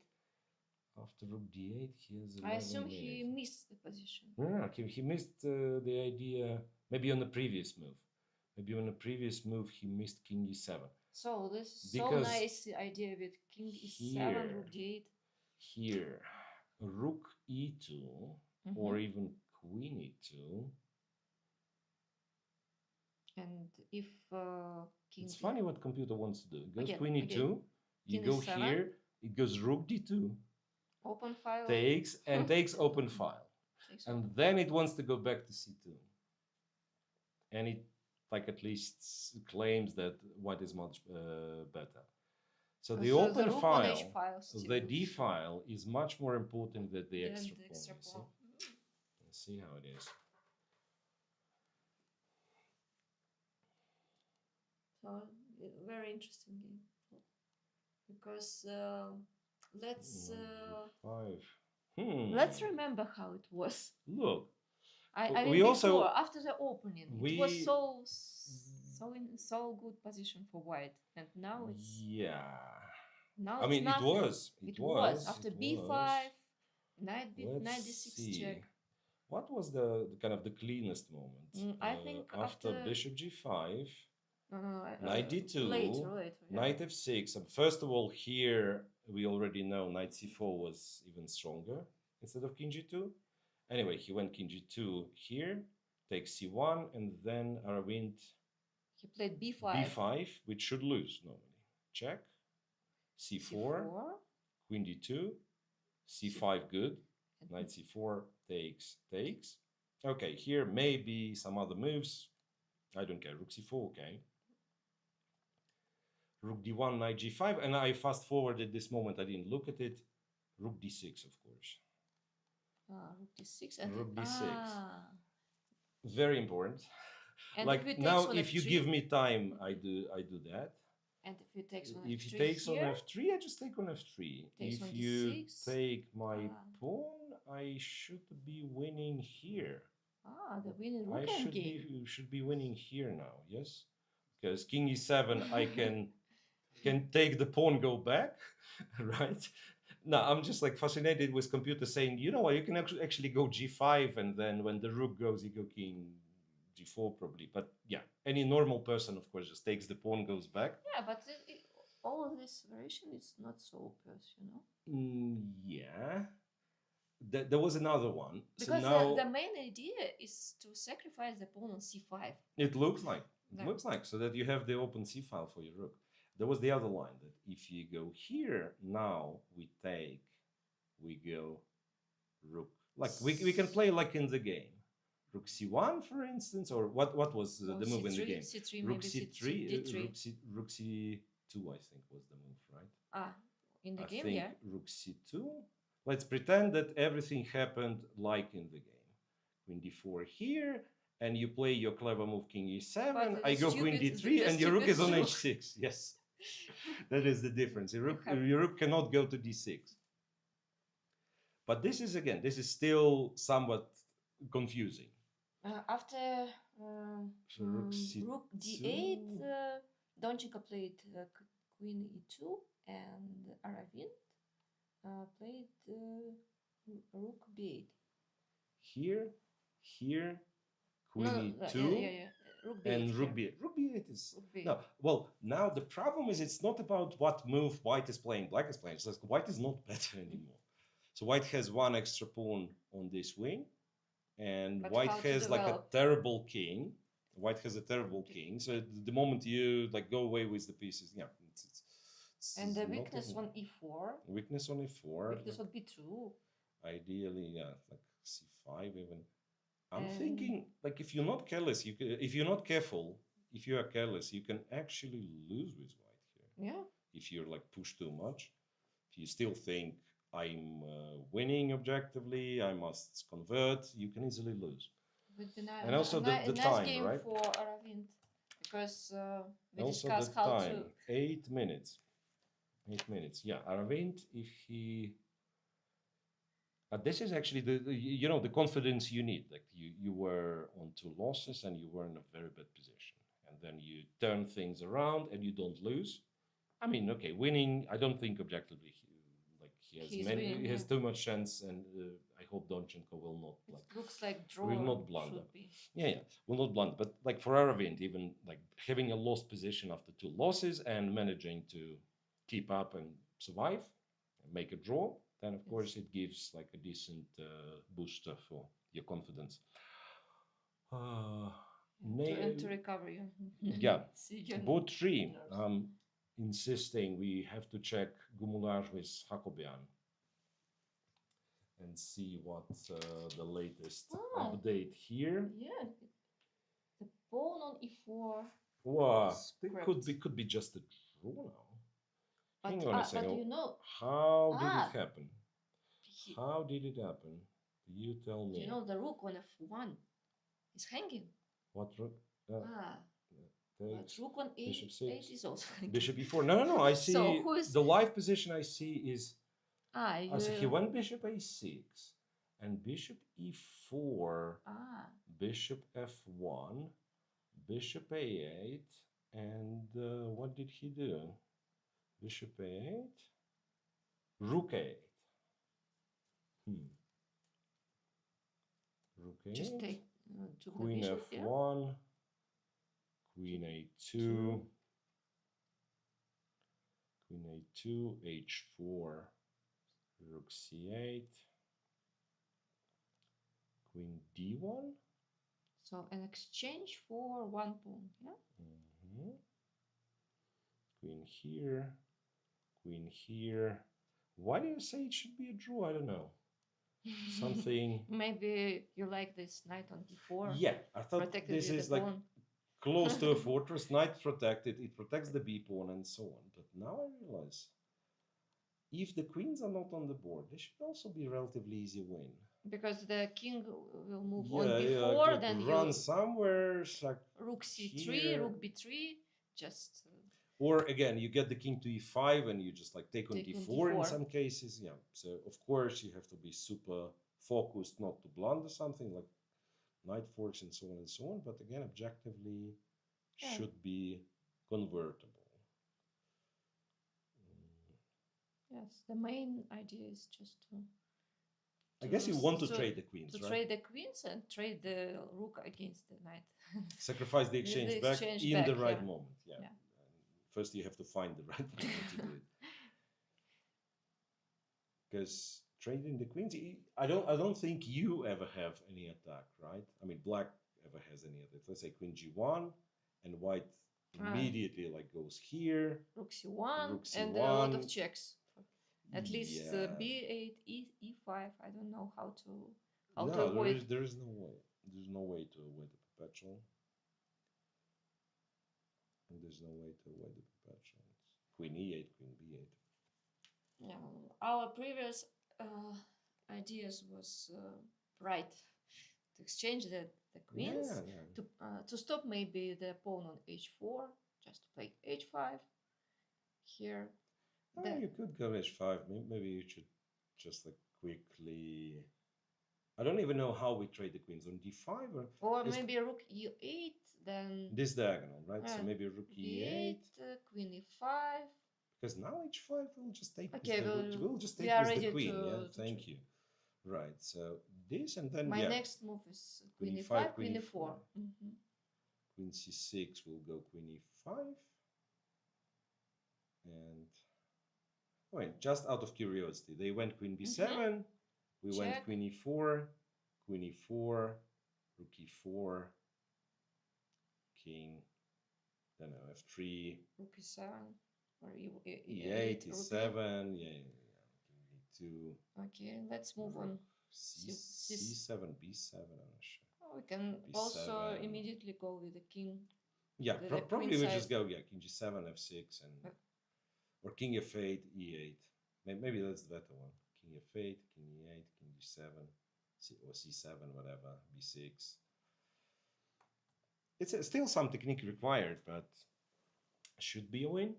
You know that Aravind played a4 and he blockaded the pawns on the queen side, and maybe.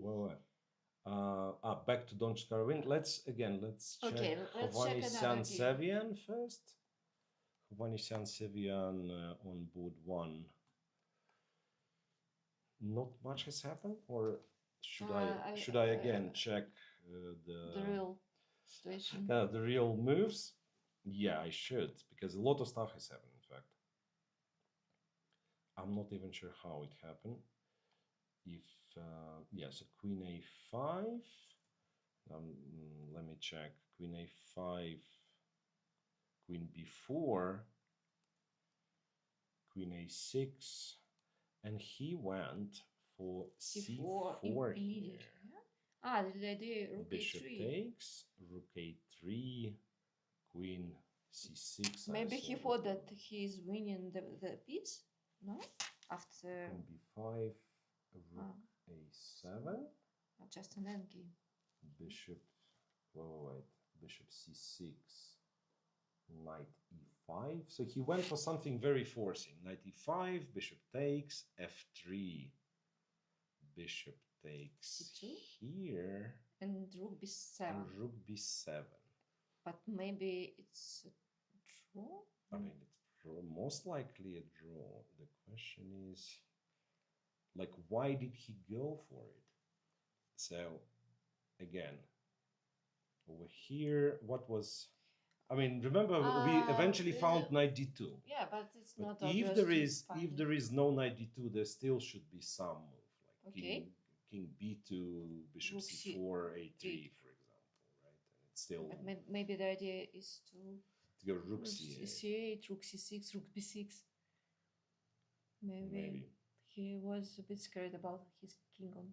Yeah, I understand. Like after c4, you force everything, and you are saying at least I will never get in trouble, right? Rook a7, bishop here.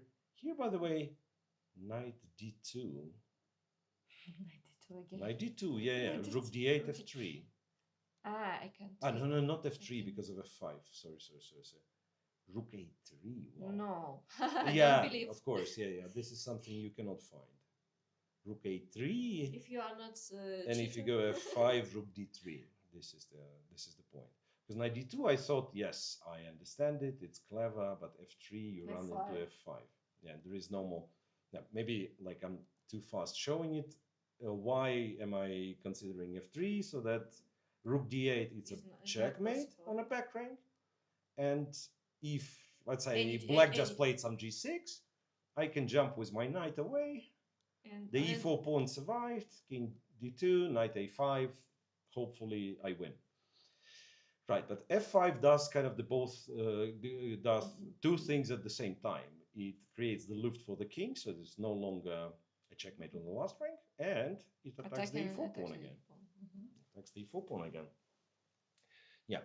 So that was this tricky line to keep the advantage, was rook a3 backwards, which again makes a very good puzzle for advanced level students. We can collect some puzzles from.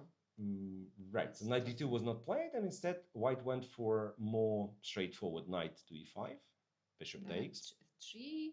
F3. Now, I guess this would be quite bad, right? And then you just go a4, a5, a6. And black here. Playing without a king here. But bishop c2. Rook b7. Rook takes b7, and black has to somehow. What to do with our bishop on c2? What is the question? Yeah, the bishop is weird, right? I mean, it's seemingly like empty board, but the bishop cannot do much. So some move that I would think of would be g5. Okay, first of all, what's with f6? Let's just go f6. Okay. f6 and king b2. I can bishop a4, for example. Probably go bishop a4, knight d3. e5.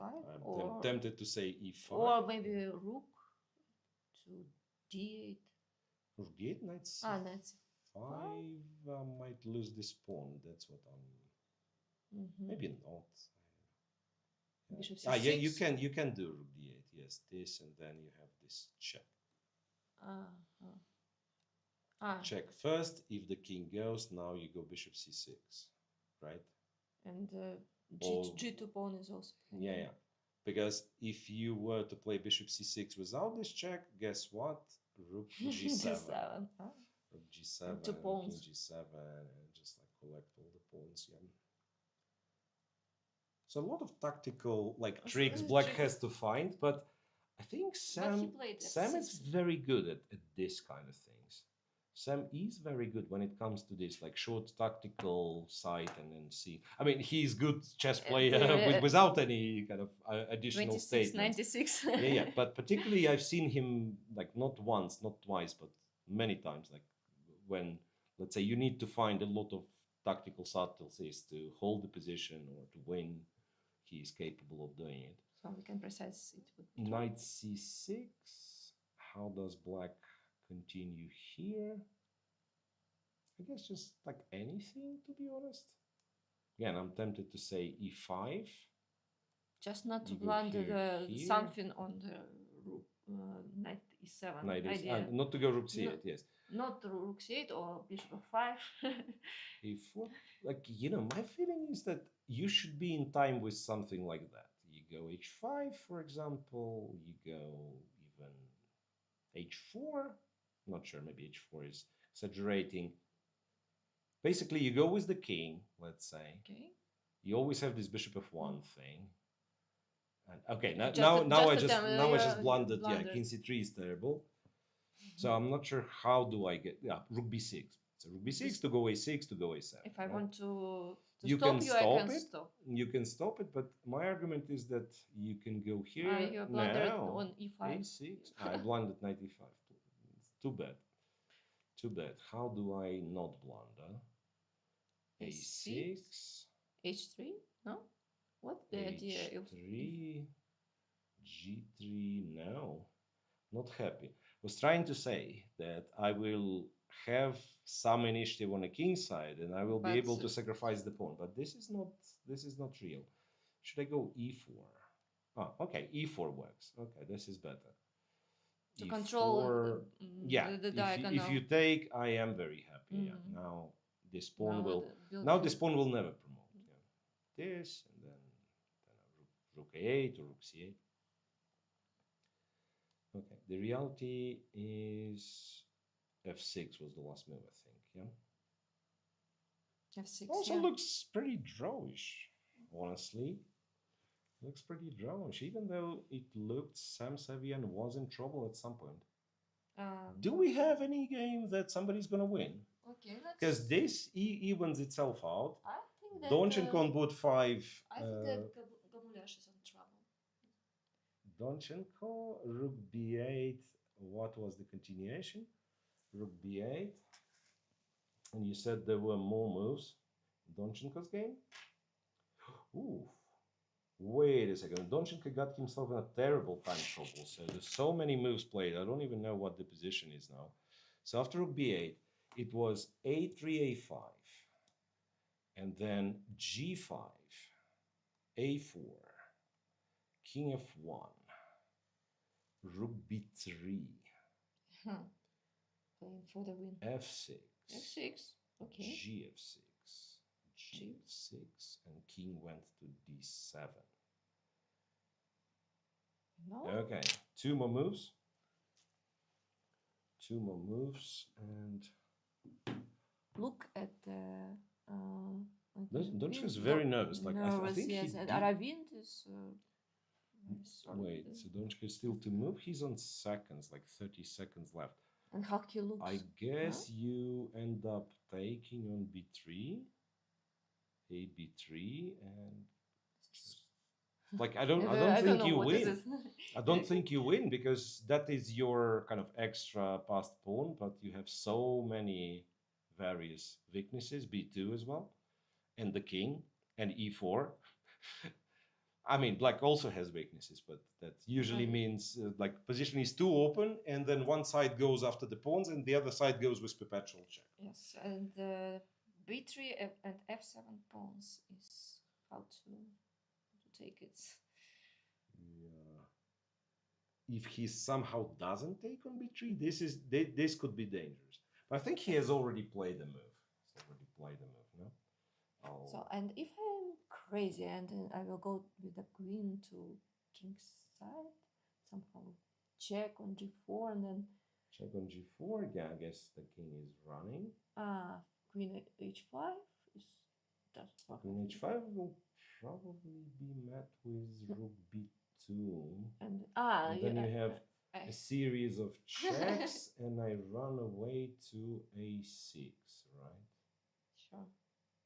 My rook on c2 is... You had to give this check, I'm thinking. But... and then if I go to h6, at least you can trade the queens, but then I have rook b7. I actually had rook b7 everywhere. Yeah. No, this is too much. This is too much. Wow, he's so nervous. Now even on like the DGT, which should be without a delay, even there Donchenko's game is delayed. He played queen c2. Queen c2. And queen c2, after rook takes c3, he's in a big trouble. Because you used to this thought that I'm a pawn up, and I can always trade the queens, but queen c3 actually loses because now f6. King f6, yeah, your extra pawn is doubled, and king e6. Yeah, I understand where it's coming from because it's very easy to, you put some sort of mental conclusion that, let's say, in this endgame, I'm afraid of this, I'm afraid of that, afraid of blundering through, but I can every time trade the queens, and then you exactly run into a situation where you cannot. So he has to take with the pawn. He has to take with the pawn, and then black can give a check, take c5, or I don't know, give a check first of all. Let's see where the king is going, and then you go here, and then this hanging, this hanging, this hanging, and f6 is hanging. So Aravind might get unexpected winning chances. Vint might get unexpected winning chances now. This exchange happened. This exchange happened, and blacks to move. It was move 40. Move 40. Yeah. It was move 40. So interestingly, queen c4 is the only move to keep an advantage. Well, I guess it's logical. If you take on c5, white takes on a4, right? Yeah, you just don't have another move to keep a4 defended, so that's why it's the only move. Check, king g2 and king e6. Yeah, you just take f6 pawn, you go back. Whoa. What a game! Eventually. What a game! What an adventurous game this is. Okay, let me see. This game reached move 40. You said Gumulaj is in trouble on board 3. is and he let me trade. see. No, no, no, no. It was like some of my kind of lines. That's what happened. H5, and maybe there were more moves. H5, Queen B7, Rook C1. Before and Queen C7. Before and Queen to C7. Interesting. Now, I think there could be a decent chance the white will survive.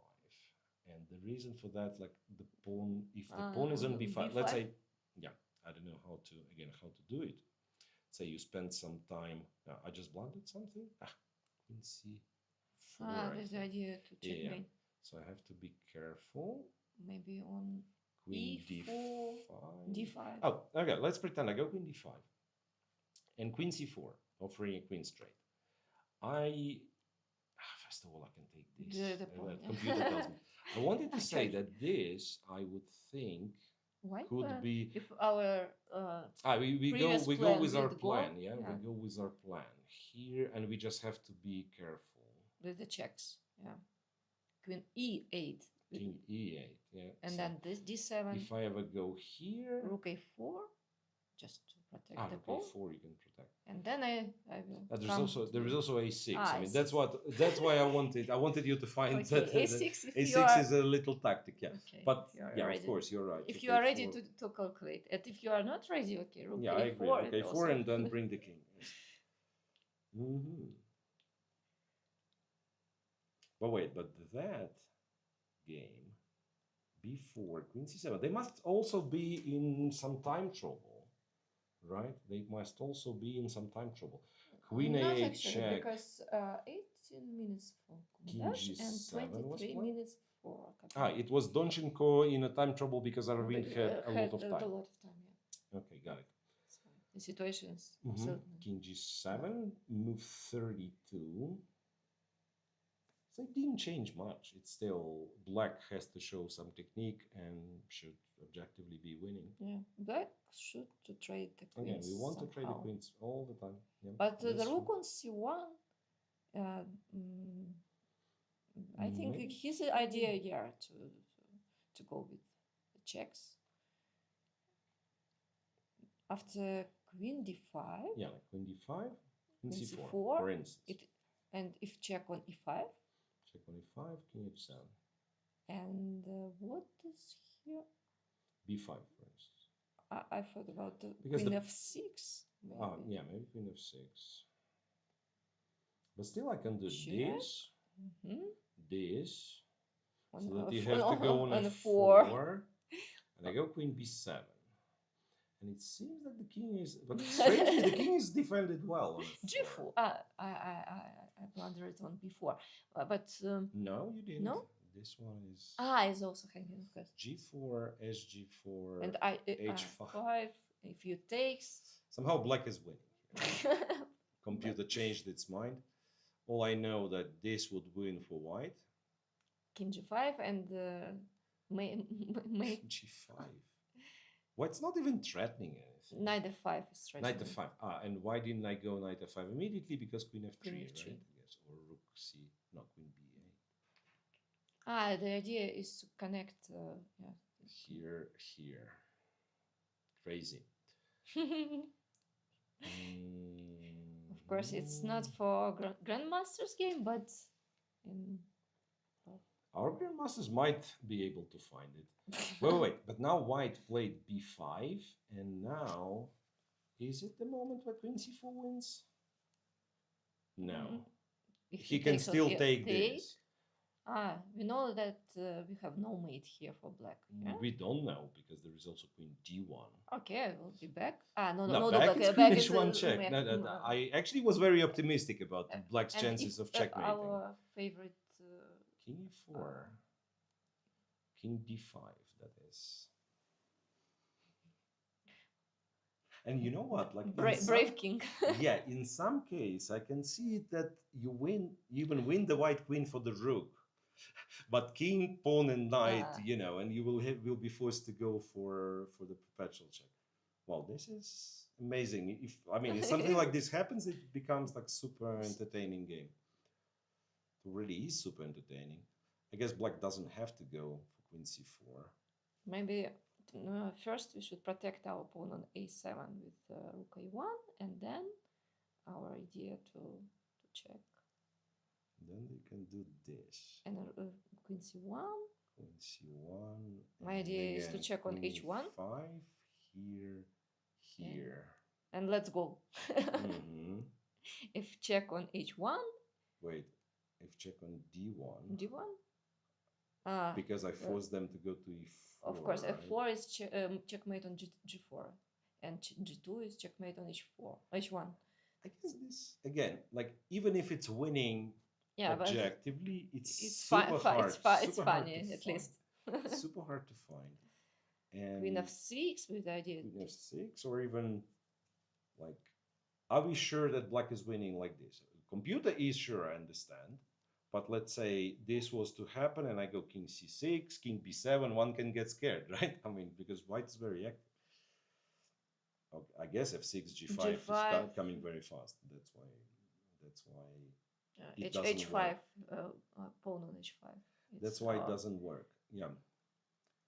So it should be beaten, back to the present. Back to the present. b5. b5 was played. And Aram Hakabian is thinking. Still some time left. Okay, I'm quickly checking. This is in progress. How many games left? Three games. Hovhannisyan Sevian is probably a draw. But no, something changed. Still playing, yeah. No, yeah. Something changed. He Not played much. a4. Knight c6. No, it wasn't. Knight c6, e5, king b2. King b2, bishop b3, and a4. Yeah. Of course. Something along the lines, yeah. Something along the lines of what we were looking at. Something along the lines that we were looking at, and again, maybe e4 is needed. Probably not immediately. To open the diagonal. Can I do this? Yeah, maybe it's check. Okay, check here. I'm not very happy to be on and h8. g3? G3. I was thinking this. Rook b3. Don't know. Move the rook. King a3 maybe. King a3 and some h5, g5. Not sure. h5. It's also but takes, I think that e4 is easier. Maybe I could go e4 immediately here. Like, can I play e4? Now e4 f4. They will block it with the knight, and our bishop will be restricted. You see. So I was thinking, like, if I get this g4, so that diagonal is here, plus I have the e pawn. Maybe black could even be slightly better. But yeah, that is not the most exciting. Gumulaj Hakobian is trying to convert this position, or what position is he trying to convert? I'm already confused. Some position, very similar position. B4, queen c7, check. Here b5 is last time we've seen it. And then Donchenko is probably, okay, let's see. Aravin played queen c4 check is the position. Move 40. Both played move 40, and Donchenko is trying to comprehend what has he done to his position. Because now, yeah, it seems that black is just winning. Again, and yeah. What is the valuation? I have a minus 1.5. I have a question. Queen e2, how is this not winning? Oh, white is winning in this case. Very cool. Because we go to g4 and take on h4. You're just in time. It's nothing too fancy. So queen e2. If we take on queen c3, check. King c7.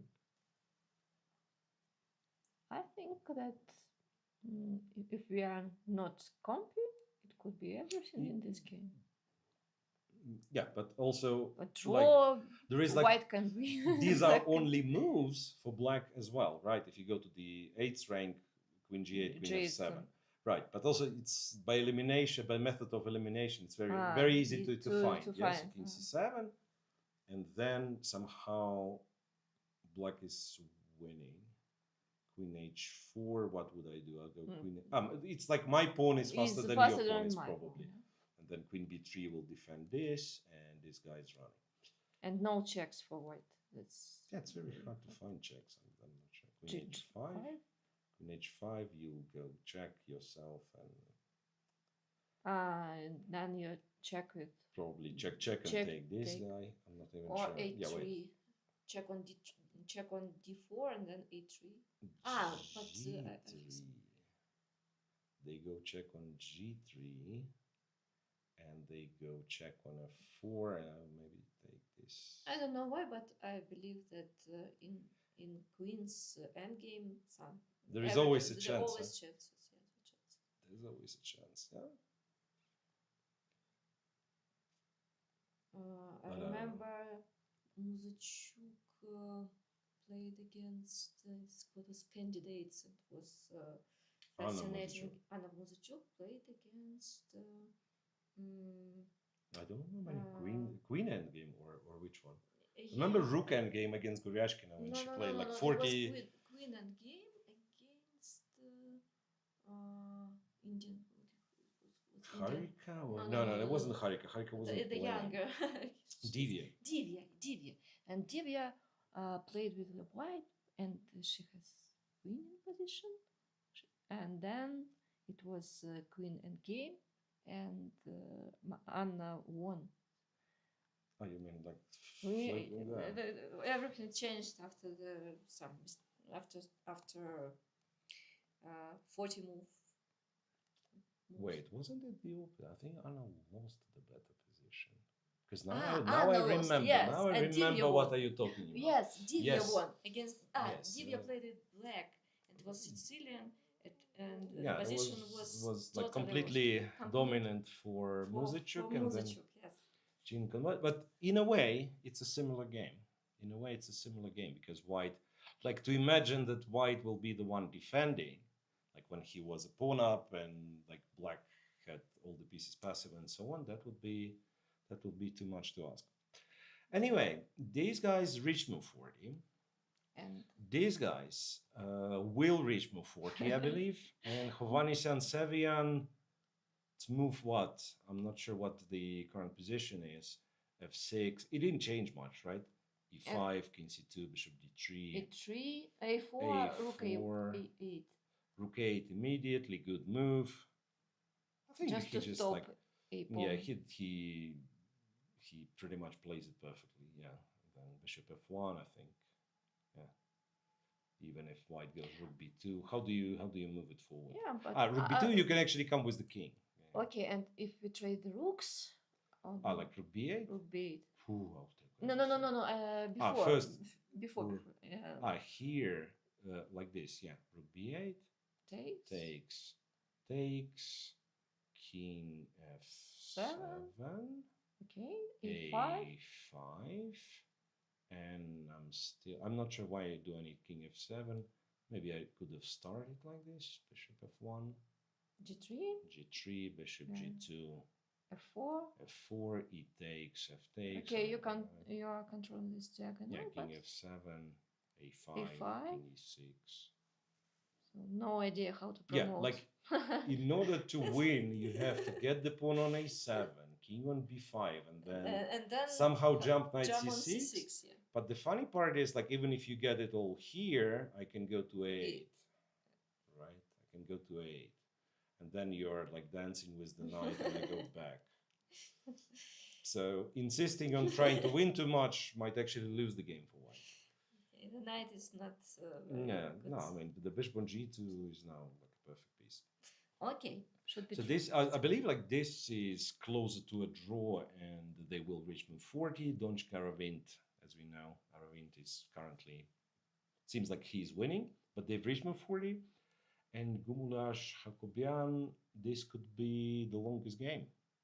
This could be the longest game because we believe black is objectively winning or like has very good winning chances, but it's very hard to to find a way to trade the queens. So yeah, guys, I think we will once again take a short break. Even though, yeah, theoretically they didn't reach the time control, but it's our only our second break today. It's time. And we have two games, just a reminder, we have two games that ended in a quick draw. Tsarksyan Artemiev and Robson Halsarin. It was, well, there was some fight, but those games relatively quickly petered out to a draw. Stay tuned, we'll be back shortly.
We thought we were back, but we were still on a break with video playing. So while we were on a break, we have one game that finished.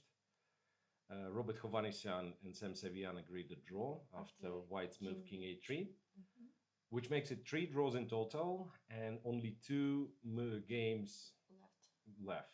Gumulash Hakobian, this is what we were talking about. That is the real position on the board. And maybe I can. My idea was to. Yeah, we were thinking King H2, Queen D5, and it turns out he can go Queen F4 because this doesn't work instead of because of E4, and if you go Queen C4, Knight F5 takes, and it's a perpetual again from B8 or H5.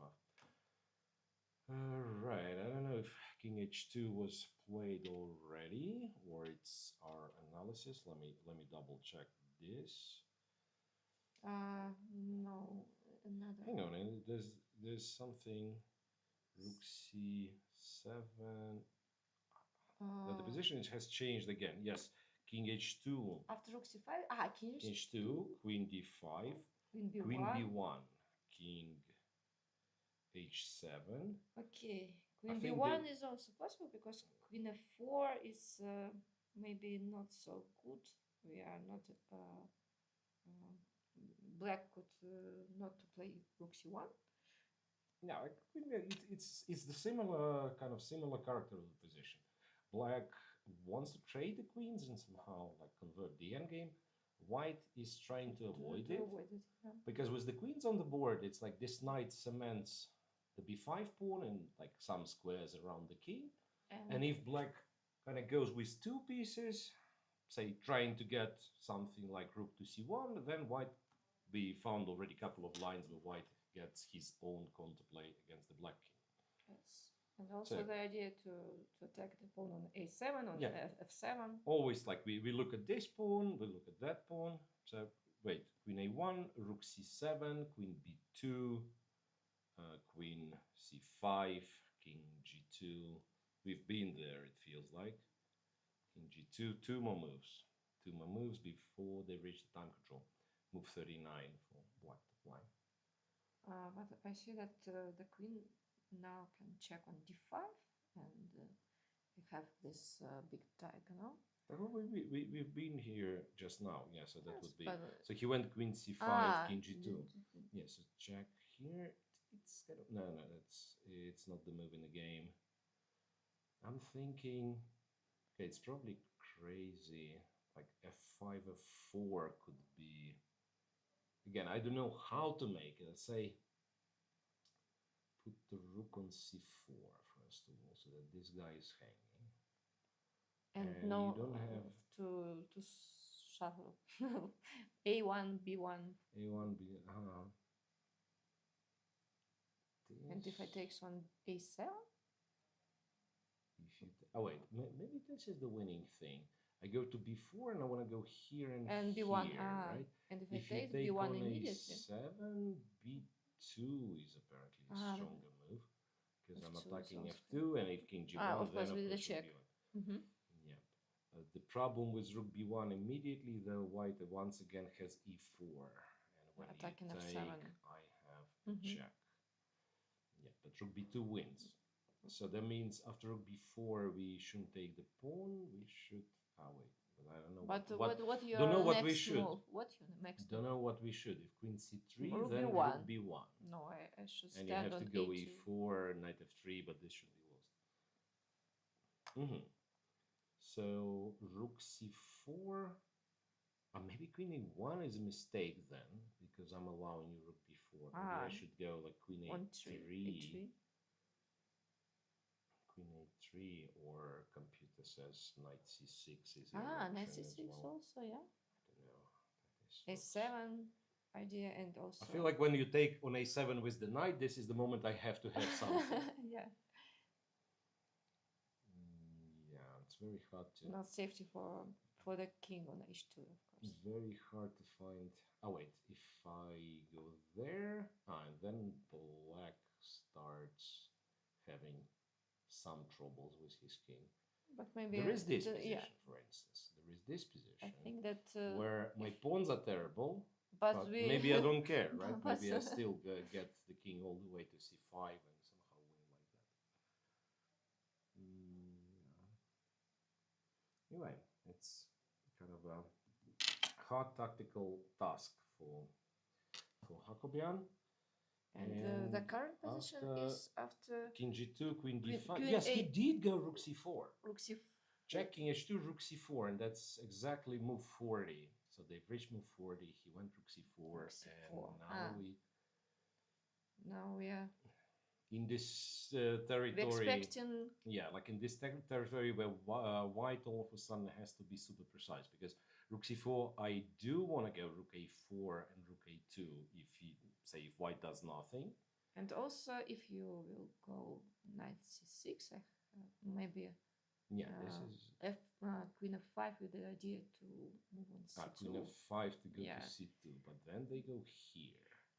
And if again, you probably have to go back, because if you go queen e4, it's queen a2. And then you will have to go back with the rook. Yeah, so the white is like somehow has a lot of annoying moves where it's not easy for black. So probably that's the best in terms of like straightforward chances. This is the best. Rook a2, rook a4, and queen f6, queen f5. Yeah. Takes. Yeah, we are ready to exchange. You can put the knight on d4. Okay, king g6, king g2, king f3. Here. And also I can at some moment play rook a2 to king f3. To stop even you, even to stop here you. you can go, even here you can go king. rook a2. Yeah, that's actually winning. I believe that's actually winning.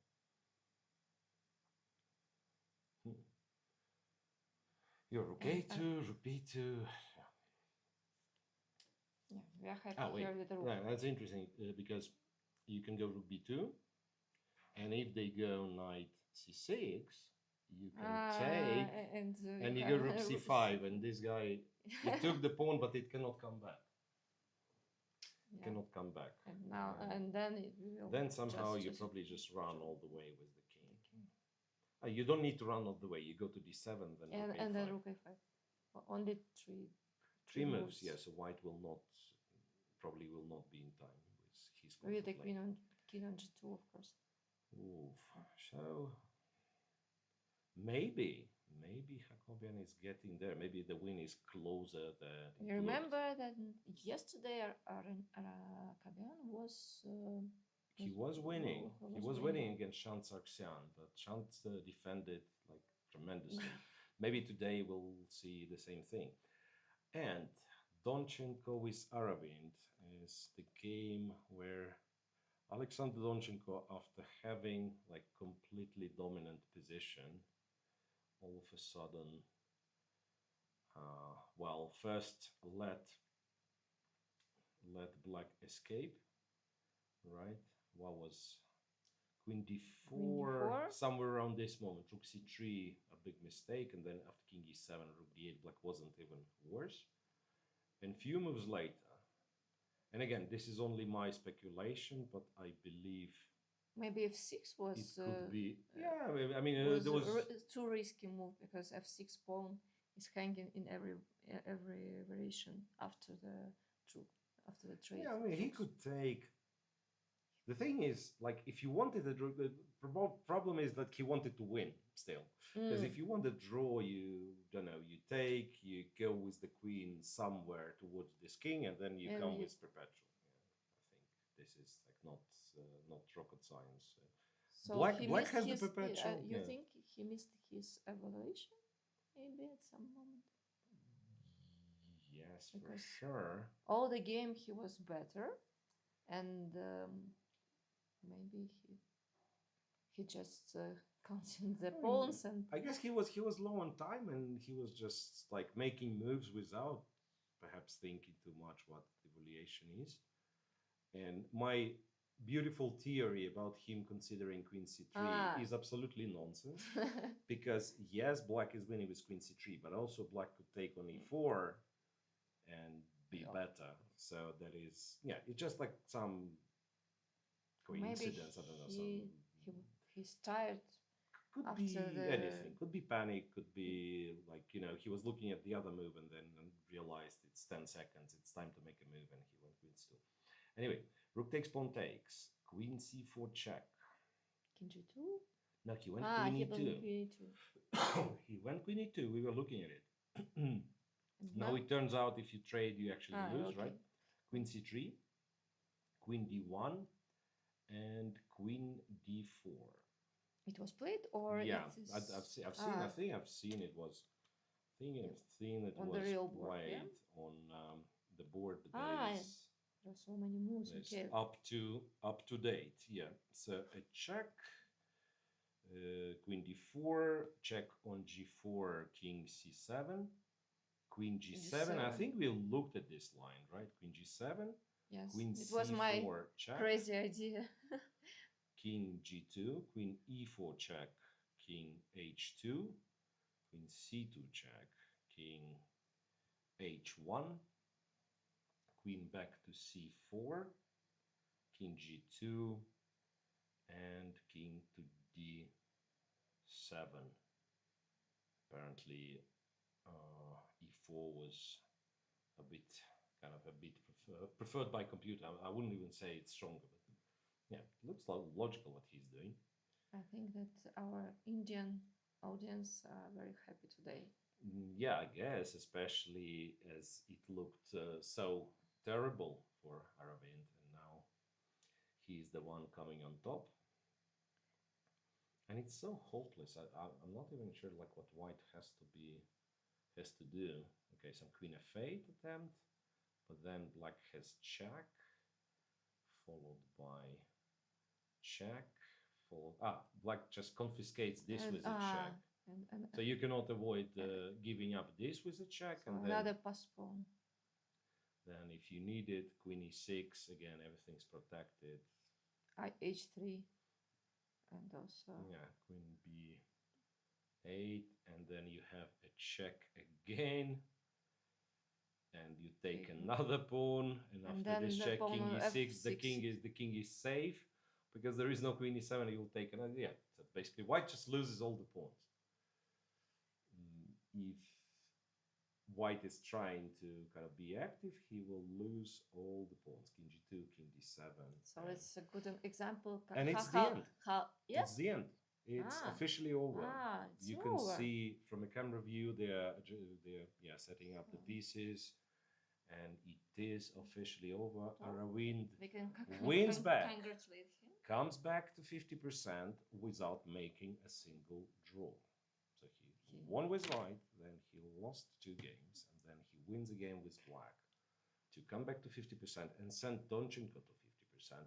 So now, what is it? It's like everybody. No, okay, we have Shant on -1 for sure. Gumulaj for now is on +1. If Hakobian wins, he will be the only leader. So we are left with 1 game only, Maria. Oh yeah. We are left with 1 game only on board 3, which can last for quite some time. Aram is thinking. No, it's Gumulaj is thinking now. Yeah, let me see. I think we've got queen 8. Yeah, I mean, if you look at the camera view, Aram is the board. Queen a3. Queen a3. What's queen a3? The idea is to prevent rook b4. Yeah, to take this guy, yes, to prevent rook b4. There is king g7, and if you take rook c1,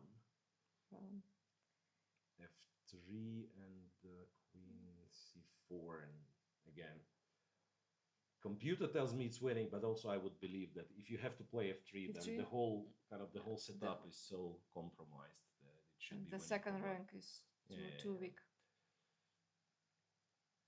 So after king g7, my problem is that I don't know what I'm threatening. Yes, I went king g7, cool and all, but what is... and if I move on b2? Queen b2, my idea is to check you.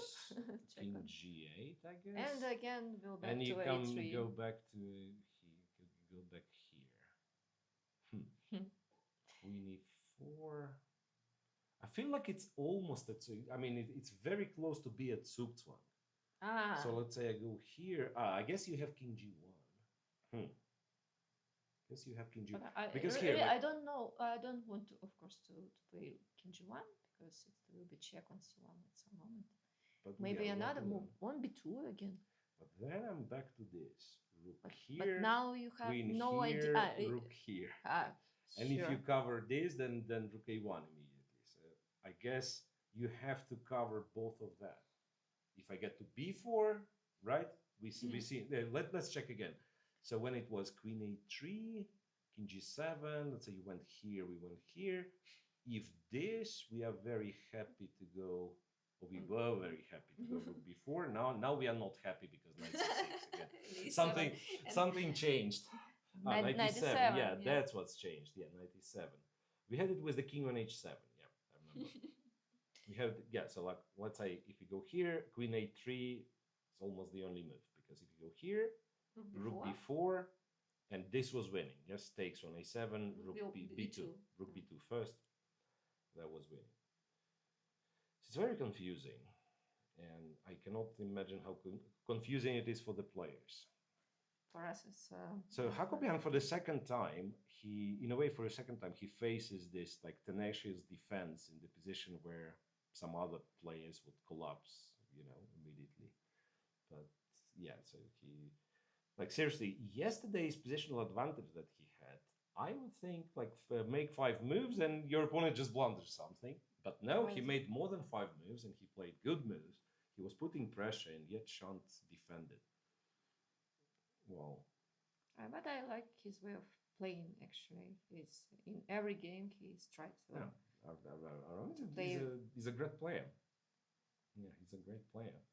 And his L is 2635. So he's in the middle? Yeah, I guess. I actually didn't check. I know Nihal Sarin is the top seed. It goes Nihal Sarin, Sevian, then Aravind, Ray Robson's number 4, Shant is number 5, then Donchenko, I guess. And then Artemiev. It's weird to have Artemiev like number 6 in this field. Like Artemiev used to be in top 10 in the world, or something very close. Okay, maybe he wasn't top 10, but he was very close. So many draws. Maybe this is the reason. Could be. And Aram again is number 7. 8 or number 7? Number 7? 8. 8. Number 8, yeah. Number 8. So Havanisyan and Shimon Gumular are 2 bottom seeds. Shimon is number 10. Yeah. And by rating. He's the sole leader now if he makes a draw, if he holds this draw. And I think he's the youngest. He's probably the youngest. Yeah, that's something, as we were talking yesterday, like when you don't have some obvious youngster like Faustino Oro or this guy that I should be automatically pronouncing his name, Yazkan Edumush. Yes, I mean, like whenever he's playing, you suspect him of being the youngest, right? Mm-hmm. Yeah, and here it's like they're all kind of young players. There's no veterans here, but at the same time, for me, it's hard to point out who strikes me as the youngest player. Would not be surprised. Shimon is a bronze medalist under 16 in the World Youth. No, but in which year? Which year? It's not. I missed it. It's 2017. 2017. So we can say 2017 he was under 16, and then 9 years passed, so he's younger than 26. That's like mathematical conclusion, which is not very useful. But at least it's supposedly correct. So King G8 played. We looked at King G7, we looked at King G8. King G8 played. Now I can go Queen A1. We established because Rook B4 is a... Okay, it's not a disaster, but yeah, knight Should c6 attacks here, attacks here. I will have to go rook e4, and Yeah. you'll take my pawn, and I'll take your pawn, and we strongly suspect that this is a draw, right? Yeah, because now our On idea one to wing, nothing. doesn't work. Yeah, on one wing, it's It's- absolutely nothing. Bad. Okay, and But seriously, I feel like we are getting closer and closer to a situation where there will be some position where it's just a two. Oh, wait, queen e4 is what I was doing, remember? queen e4, yeah. e4, so that if they take, it's rook c1. That's and why they go back to e3. to b2 or a3. Wait, can they go to no b2? I think b2, rook a4, and back to d5 and rook a2 and yeah. so it's still Analyze it like again. confusing. Yes, queen a3, and this is where I cannot find a way because now like you defend all that and c2 and c1. C3. And I don't c3, know. I don't know. and c3. And my theory is like this should be sort of how do you call it? The Zugzwang. Okay, is this a Zugzwang? Just you know, check here and white to move. And queen it's b2 not. is queen b2. It's not a Zugzwang, but you have to like go king g1 or something. So that's definitely an improvement. I mean, you mean that of course, triangle method? Triangle with the king. No, of course, this is nonsense because in this position you will go b4 and so on. I was curious to know that because, say, what was it? Now I'm completely confused. This no, that's our analysis. King g8. Yeah, okay, king g8, and we had. Queen what e4. Was it? Queen e4. No. White moves. No. King g8. Yeah, it's white Queen to move. We said Queen a1 because rook b4 is not a move. Queen e4 and back to a3. Right. And if it's black to move, somehow there is no immediate progress. But if it's white to move, apparently white has to make something even worse. So it's kind of almost a Zugzwang. By the way, I'm just thinking g5. Yeah, I'm just thinking g5, h5, h4. I guess we are not threatening anything. For example, if we take, if it takes, even takes like check here, check or queen g5. Queen g5, it's also check. King h2, yeah, king f1 loses. King f1 loses, obviously, yeah, queen h3, and you take the horse. King h2. Yeah, I mean, computer tells me it's not lost, but it's not so clear, right? So after g5, what else could be the reaction? I think we take. Takes. After h4, probably it's stupid to take on h4. Maybe. Can I do some?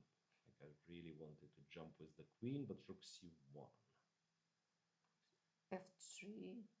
I don't know. f3, queen e5, f4, queen e4. Looks dangerous, but maybe. Looks dangerous, but yeah. Maybe now we have a lot of pawns on the king side. It looks dangerous, but computer says now you take on d4 and make a draw with black. So not something you want to do. No, I guess g5 is just not realistic. Our own king will always be weak. Again, I was thinking, I mean, not in this position. It's queen on d5 something. Like to go f5, f4.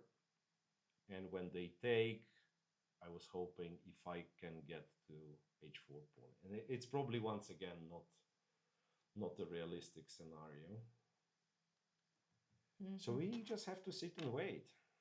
No, maybe we can speak about Armenian education. I mean, school education. Chess, you mean chess school program in Armenia? What do we know about chess school program in Armenia? It is 15 years before. Yeah, I think. So, well, full disclosure, it was established in 2002. We had a great walk with Sambat Sultan, who is, I believe, like I'm not even sure how to call him. Obviously, a very strong grandmaster back then, and so on. He's the engine, the motor behind like anything Armenian chess for the past 40 years, something. So he was the player, he was the team coach, captain, the you know, coach. he part of the team captain, and so on. And now also he's like Chess Academy of Armenia. He's the president, and he's kind of working force behind all that. And he told us that indeed it's not just they've decided, let's introduce chess to schools and so on. So there is like a group of scientists, up to 20 people, working on, I don't know, to scientifically prove benefits for kids to study chess at school. And I imagine it's not like, because we chess players, we are still kind of strangely wired. I would think, okay, but what do you want? Like, do you want like 100,000 grandmasters, something? No, obviously it's not about that. It's about like developing like very basic social skills and like thinking patterns through the game of chess. So like the basic introduction of the I don't know, concept of like you make a move and you're responsible. Like before you make a move, think about like what your opponent wants and so on.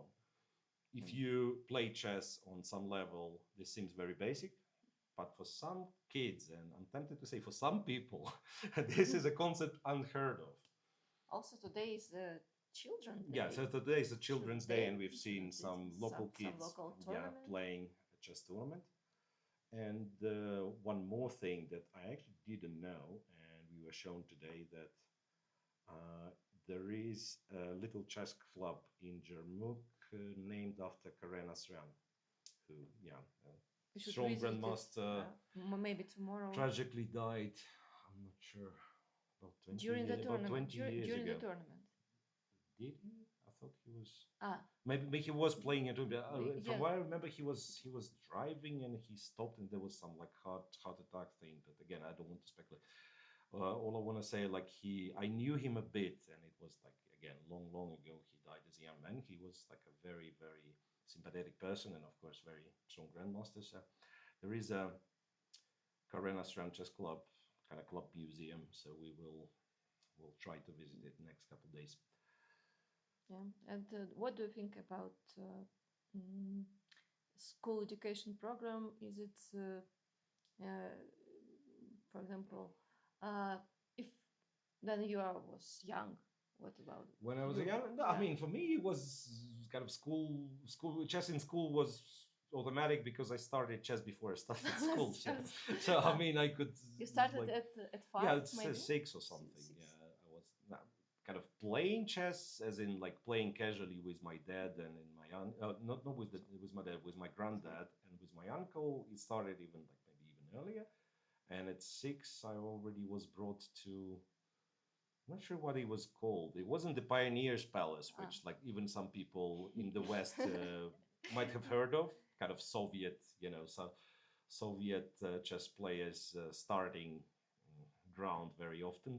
But it was some kind of regional activity center, they would call post-school activity center, right? So you go there. There is obviously some, I don't know, table tennis thing, some music, some modeling, like a radio modeling, where you assemble like little planes and so on.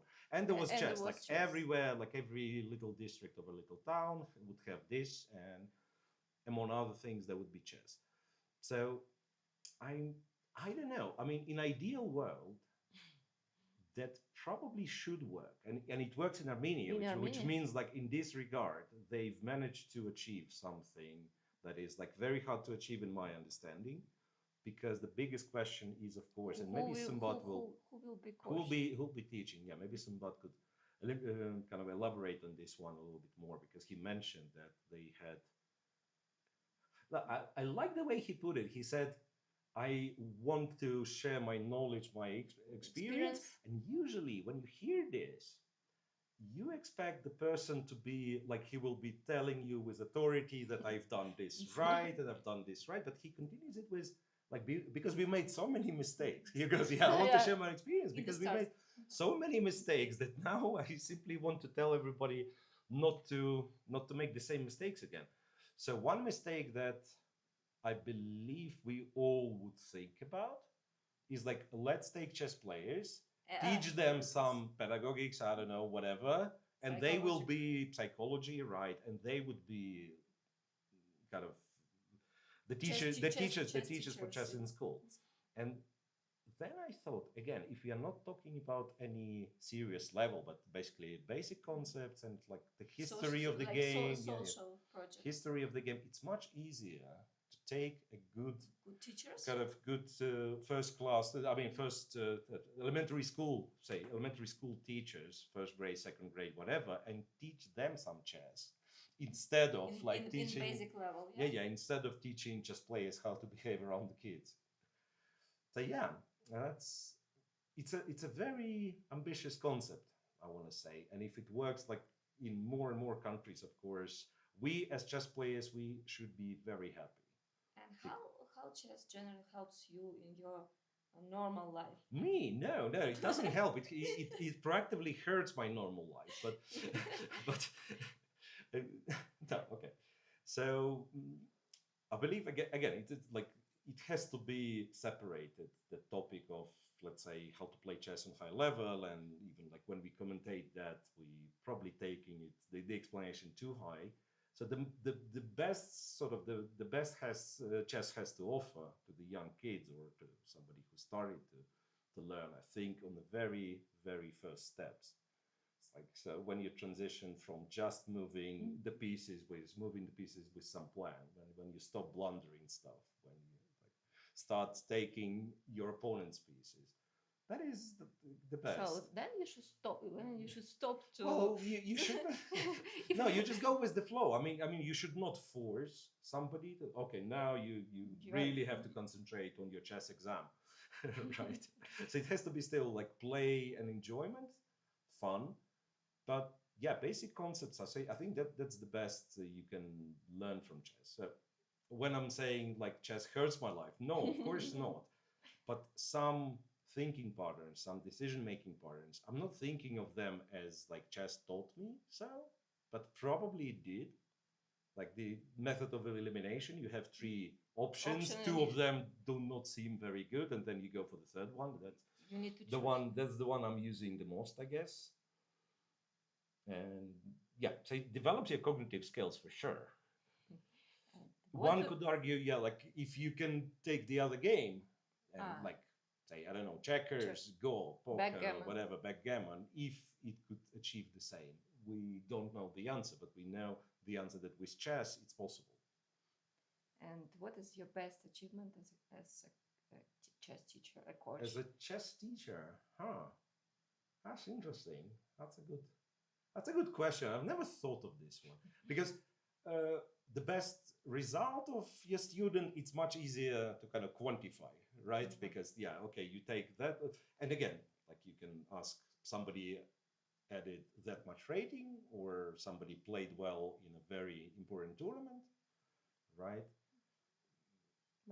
But like sometimes you can be proud by somebody who is like not very impressive for a chess world, but somebody like make progress all of a sudden.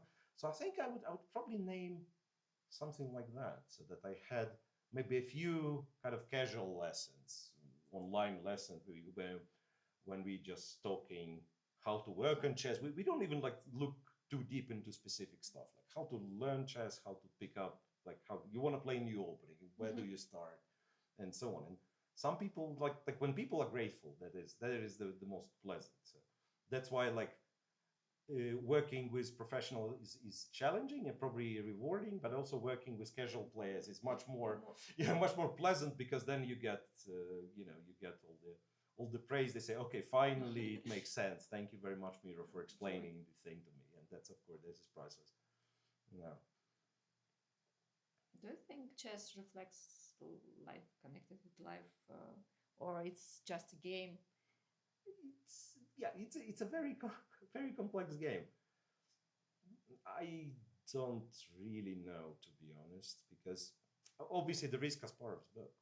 I remember the book by Garry Kasparov, and I believe he had some co-authors. I'm not like, but what was the Russian?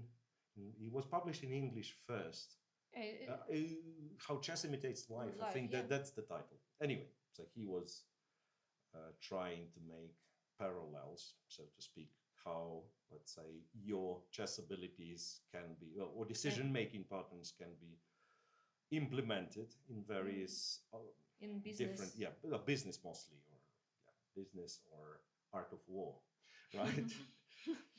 um, I don't know. I don't know because it has definitely has some components, but I still, even though I'm not a bad chess player, I still would argue that life is much more complex than the game of chess.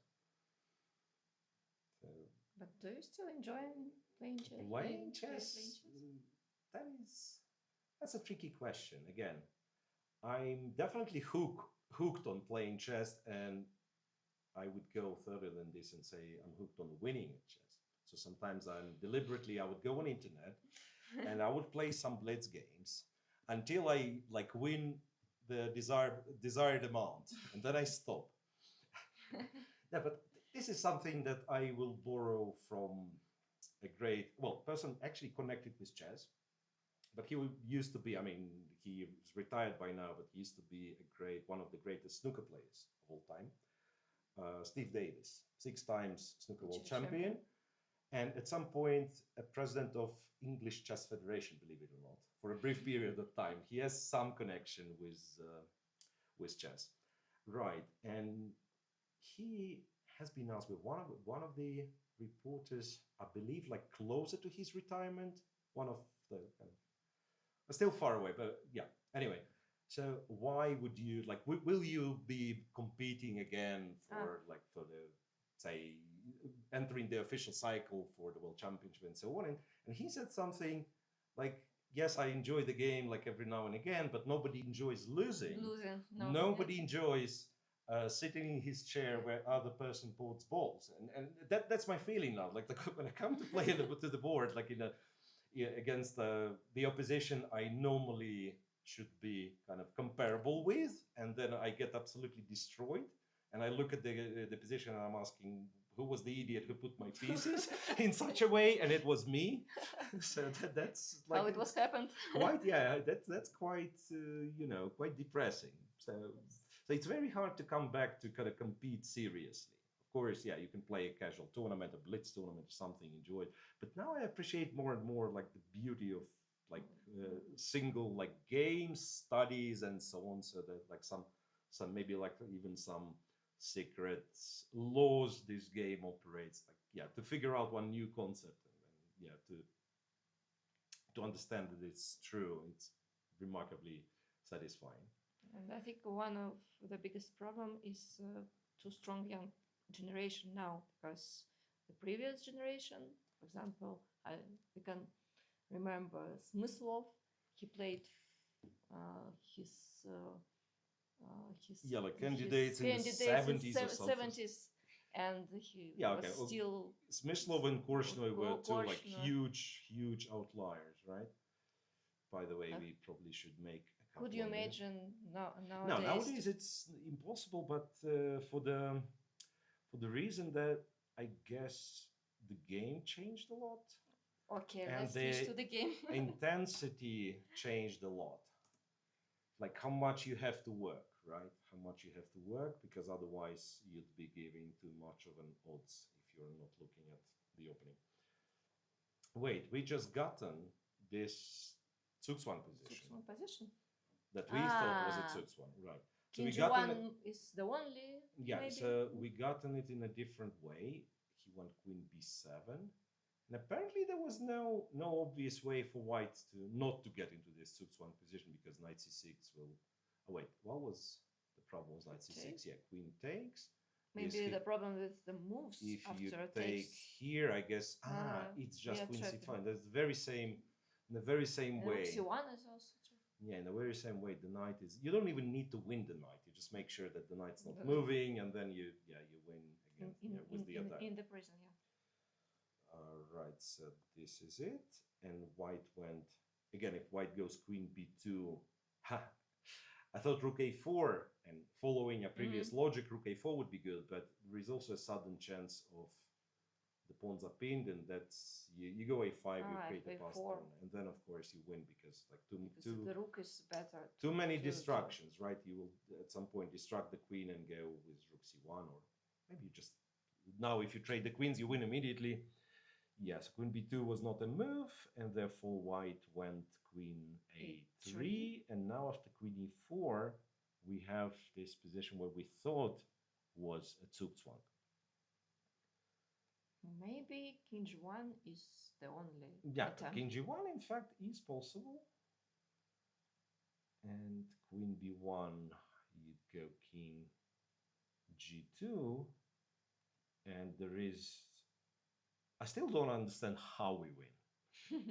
I believe we win because computer kind of increases and increases the, the numbers in black's favor, but I still don't understand how we win. Because apparently rook c1 is not winning anything. I can just take. And after this check, I go to f3. After this check, I go to e4. And once again, I'm a happy camper. I go to all the way to c6. Yeah, so Compy goes rook c7. Oops, sorry. c7 goes rook c7. To protect the pawn. Understandable to protect the pawn, but again, it probably sees some other, but some new Zugzwang. Yeah, some new Zugzwang, because maybe we have an idea to go to e7 after the check on e4. And I think it's literally the Zugzwang, because if you move the queen, I'll go queen e4, rook c1. So say you go queen d6. d6, yeah. Queen e4. And it's queen e4. And if you go here, rook c1, the game ends. Should be made. Yeah, the game ends. So you have to play f3, and then I go queen e7, and I guess black achieved what he wanted to achieve. Which does not mean that he's winning, by the way. King f8, I guess he is. This should be winning after the trade. This, and once again, somehow... As we said before, our idea to move the king on the so you have two potential kind of ideas, right? Get the king all the way to c5, and then sacrifice an exchange either on b7 or d4, on b5 part, or rook d4, e4, king b5, or rook d4, e4, king d4, then return to pick up the b5 pawn. And rook pawn is should be this faster. One is very, very dangerous. The other thing, now that white has f3 played, maybe some like f6, g5, put the rook on e5, or then on d5, that it will be too many things for white to control. Like h4 will be a potential target, this will be potential target. Yeah, but do we need to move the pawns? No, maybe we don't need it at all. Maybe just go with the king. Yeah, so king f8, I guess e4, king e8, king e3, king... maybe king d7, knight c6, right? So first you have to do this. And rook c5, and then rook e8, rook e5, rook c5. And now I think we are ready to go with the king. Yeah, it's weird that it takes black... ignore it takes black so long, like it takes black so many moves to get there, and yet white cannot really do anything. Okay, let's and the go. Position? After king g1 played, yes, king g1, queen b1, king g2. So now and we are waiting. Rook c6, yeah, should be played. Rook c7. Rook c7. Yeah. But it's kind of hard to play rook c7 again. Okay, but you are thinking about the pawn on a7, and you Wait, if I do this, you still can take. I'm annoyed with this fact that you can still take here, okay, rook c1, here, and how do we make a draw? This check, king h7, and king h3 only move. Because this is possible to blunder. Yes, because king h1, king h2, just queen g1, queen f2. Mm-hmm. So this queen defends a8.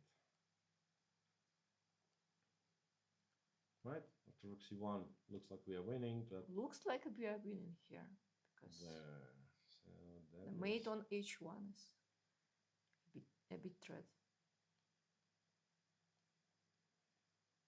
And if I go to h7, king King h2. h2. Ah, yeah. To avoid the check on c1 again. Yeah, so queen b1, it's sort of an achievement. I actually wanted this, right? And now I have to understand that rook c7 is a cool move. Okay, we should choose to try to make a mate or just to defend the pawn. And yeah, but seriously, this rook c7, to understand it, this is soup swing because, first of all, yes, any queen move, we have check followed by rook c1. So the queen, if white moves the queen, a5, d6 doesn't matter. It no longer controls c1. If you move the king, it's queen f1 immediately. Also, like making huge progress. And then if you move the knight, I think just queen b5 happens. So yeah, it is a final Zugzwang, but it's very, very hard to understand that it is a Zugzwang. yes, it's another puzzle for our collection. Yeah, this endgame is tricky.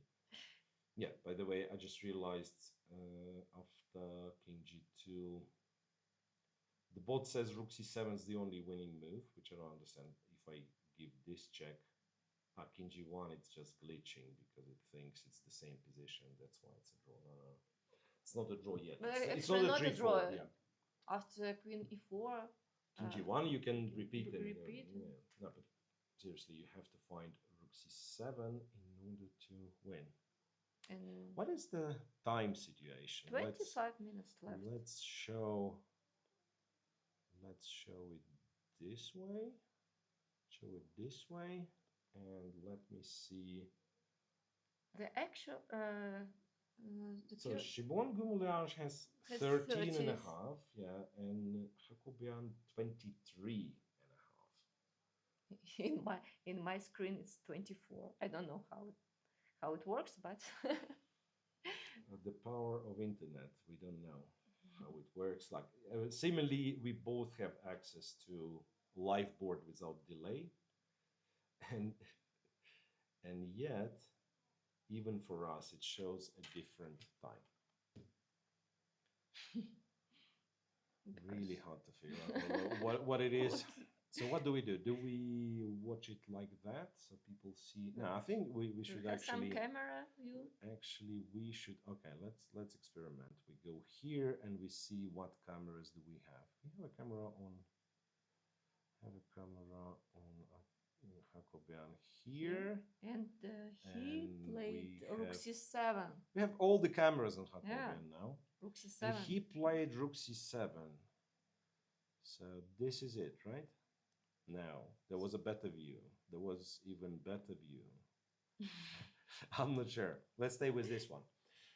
Rook to c7. Nice move. Nice move. And moreover, we are not sure what to do.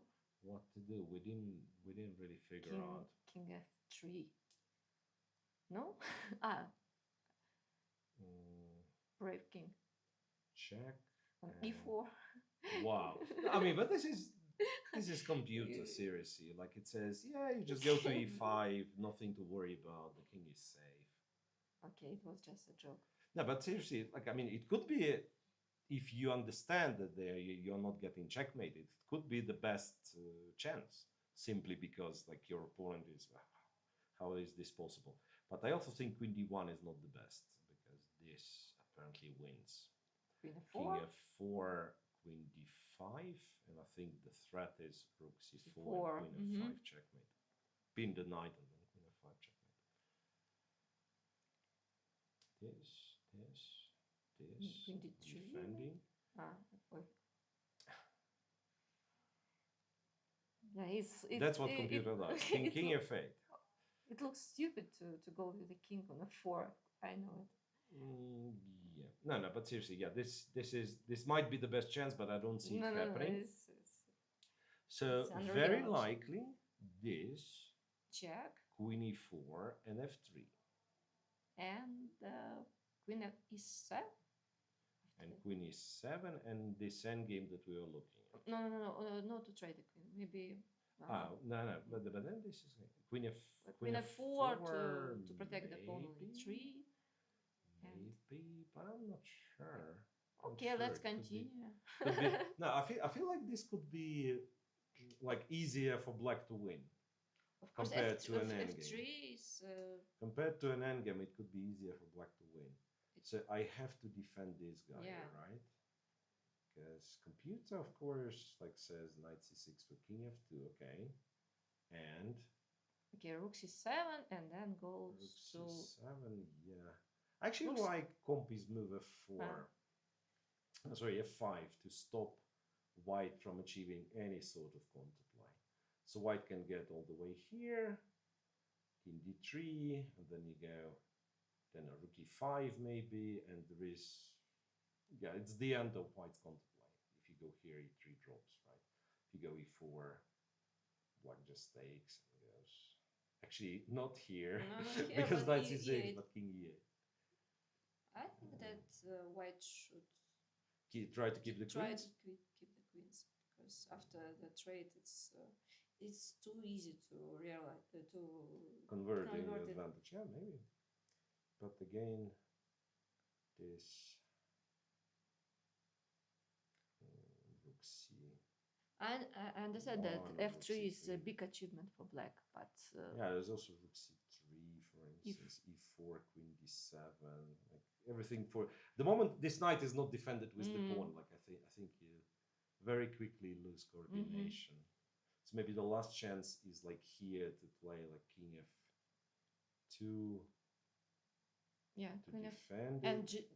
no, I cannot play g4 because the check on h4. My idea was to play g4, maybe to with Maybe this cut the king. Yeah, it seems no, winning. winning. It seems winning nonetheless. But again, Rook some c7 job to was be done. played here. Yeah, rook c7. It was maybe not queen d6. Maybe something else. Let me see. Queen d6. There is what? There is queen a5, queen e4, And f3. So basically, all the lines that we are looking at, white has to play f3. That's the main. That's no, the main no problem. other options. We cannot avoid it. Yeah. Yeah. After this Of check, course, I don't we like always to play f3. f3. Then you have to play king f3 here. Then you have to play king f3 if you're not playing f3. Okay. So unpleasant choice. Very unpleasant choice, and it's not a lot of time left. 7 minutes. 7 minutes. 7 minutes for Gumulage, yes. I think mine is a little bit more up to date because I'm constantly updating. Something that I keep forgetting because the game was so fascinating and the other topics that we have to mention that it's the last game in the round and we already have 4 results. Alexander Donchenko lost with white against Aravint, and 3 other games, Hovanesyan Savian, Sargsyan, Artemiev, and Robson Michal Sarin ended in a draw. So that's the last game played. And Ram Hagobian is the last player playing. It was the case yesterday. It was the case yesterday. It is the case today. Gumulage won against Aravin in the second round. Yeah. And also yesterday he. Yesterday, what was his game yesterday? I thought.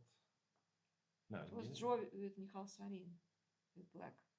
So there wasn't much of it. Yeah. There was. It was a solid game. Yeah, it was a solid game. It looked like he was slightly worse. Well prepared. Yeah, it looked like he was slightly worse, but probably he had it under control. Right. What about the preparation here? Who is? I don't know how these young guys prepare. Seriously, my feeling whenever I get to play them, my feeling that they know everything. They don't need to prepare. They just like installed all the files in their brain. But in all seriousness, on that level, I guess they already. I mean, some of these players already use like custom engines, like cloud engines, and maybe even like. Because I don't remember who told me this, but okay, I mean, you have this. Maybe it's no longer a thing. There was maybe a period of there was a period of Dubov is very knowledgeable in this regard. No, there was a period of time, I think before Lila, I think before Lila Zero, before neural nets, when you would compete pretty much by, I mean, compete in engine analysis, that is, by sheer computer power, right? I have better laptop or I have better computer, my analysis are deeper and so on.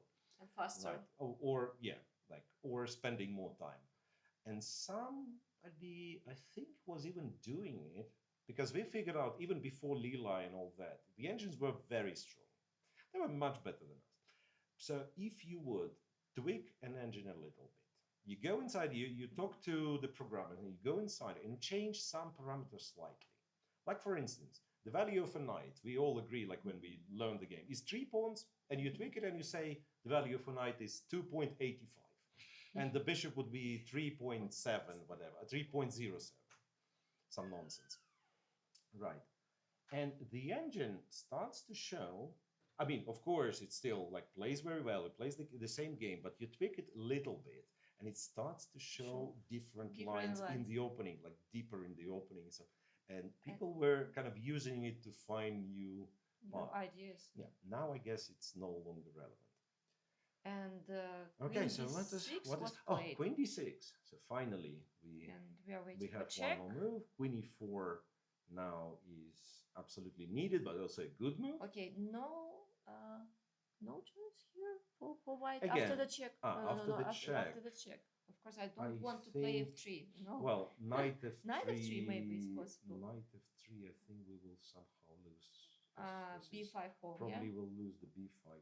And that pin here. Not sure where I go, but I'm somehow tempted to say that even like C2. F3 is also тоже проигрывает, also lose.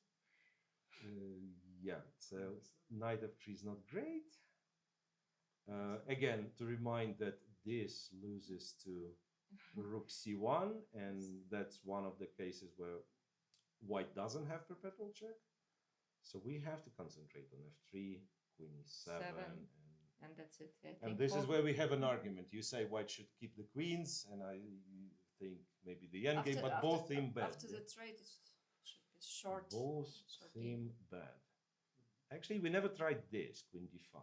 We never tried this because Queen check, Queen takes, Queen D8. Bad. Very good game for Aram Hakagan today. Rook C3, hit this, E4, and there is still something going on. Like if I go Queen A3, for example, there is still something going on. Check, King G7, Knight F5. Well, I can go King H7, right? And then when you attack that, Queen A2.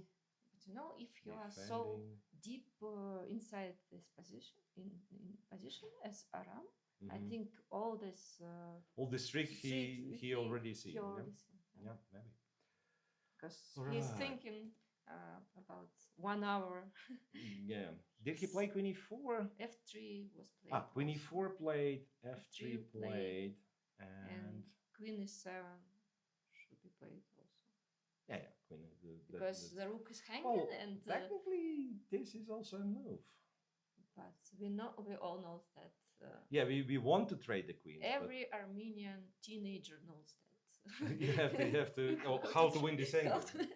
It's reference to every Russian schoolboy knows, right? Which I'm not sure who came up with this.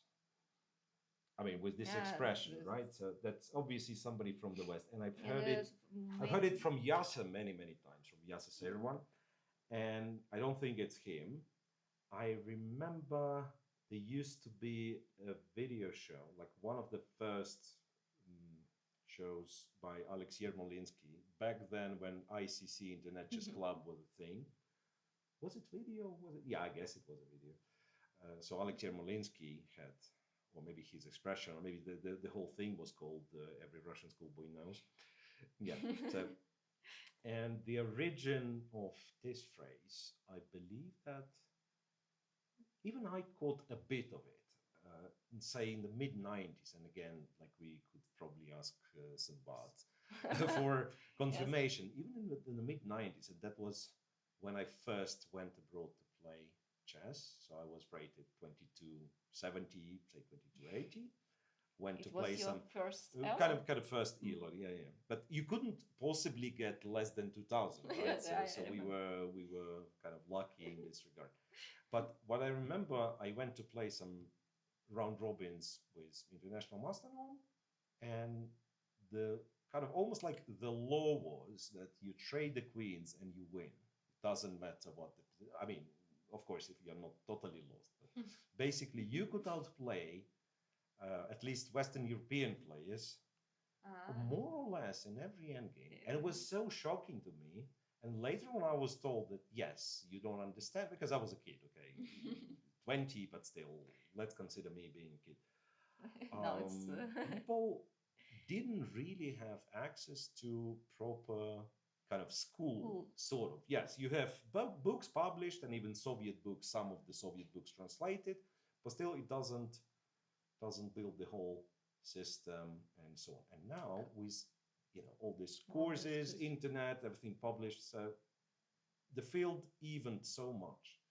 So like everybody from every corner of the world, if you spend enough time like on endgame principles and so on, you can learn it. So now it's completely changed, but the phrase kind of stick. Yeah.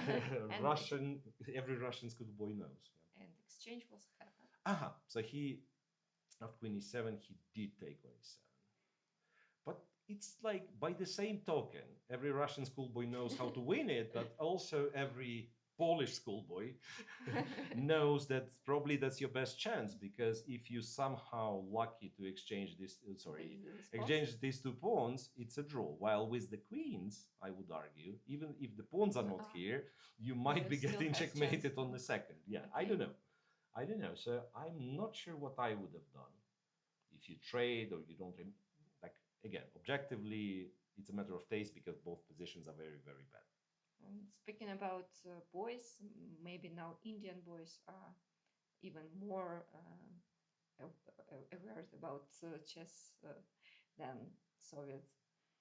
Now now you're right. The phrase should be like they're very good at calculation, right? So what I know, they pretty much try to solve the game from the age of from player 5 or something. So they learn openings and they calculate. So now, whenever you miss a simple tactic or maybe not so simple tactic, the phrase should be every Indian schoolboy would find it. Yeah. How did you miss? Okay, Rook C7. This is he did play it. Yeah, this is my idea, just to put your rook on king c5 f2. And then to go c7. Yeah, rook on c5 would be nice. Rook on c5 and then king to b6. Question: how do we react to g4? Because that could just ignore maybe. Yeah. So I mean, if you take this, could be my potential source of counterplay if you run too far, right? And I'm not saying it will ever promote, but if you look at, let's say, something like that, and I probably put the king on f4, and I don't know what I do next. I don't. Okay. I mean, obviously, don't allow this king e8. King e8. King e8. Yeah. I don't know what I e4. Let's say you go king d7 and I go e5. And then all of a sudden I'll start having chances. Because next move I'll go h5. You shouldn't be so careful. I mean, I'm making moves for you. So you, of course, would find that you have to play f6 and not let me play e5. And then, okay, you're winning. Yes. No, I won. Wait a second. I won a similar position in my last classical tournament in February against grandmaster. Nice. Yeah, I of course I understand. Like it should be winning. It's not like I'm trying to argue that white's. Yeah, of course he played g4. White's holding, but yeah, but you kind of need to try to create some sort of yes, and maybe the best recipe is to ignore it. Just to go to f8, e8, d7, c7, b6, and then just to take on b6. Hang on a second. Okay, let's calculate. Did he ignore it or not? Because after rook c5, again, I'm looking at compy, I- and it I- says after this. Ah, no, you can take GH5, of course. It was Also, going. I also can take it. No, it was going for this, and this is something I Your didn't idea like. to exchange the pawns. Rook b5, knight a7, rook C5. c5, e4. But if you will try to save your knight, I will take here, all the pawns. I think here and here. Right? Oh no, you even have king d6. Even have king d6. No, no, no. And my next move maybe rook a5. If I rook a5, knight c8, king e6. King b6. Knight b6. Still alive. Rook h5. No, No, of course. I mean, this is also not so complicated win. I'm just like looking at what potentially could be a chance for white. Of course, he ignored it and he played rook c5. Rook c5, and white played king g3. King g3. So g4, rook c5, king g3. I guess going here. The cool thing about ignoring this pawn, that if white was to run, let's say there, in some case you could have g5 and another passed pawn. So yeah, white goes king g3. You probably should start moving. I'm not sure about f6. Like, do you want f6 or like ideally we probably just move the king. Yeah? Because king f6. F4, king here. And yeah, and white is getting stuck. Maybe g5. I don't know. Here. But it's just no g5 for white. No, it doesn't do much. I guess no. No, E4, I think this E4. is sort of E4, E5, yeah. Sort of a chance. E5. And this is where it works. Here, here, here. Or even after king I guess king e4 is like totally stupid. King e3, and still you have g5. Takes here, h4, and you're threatening to take. And black just moves on e8. Yeah, king f4, rook e8. Yeah, we are here. And king 8, I think both players knows it.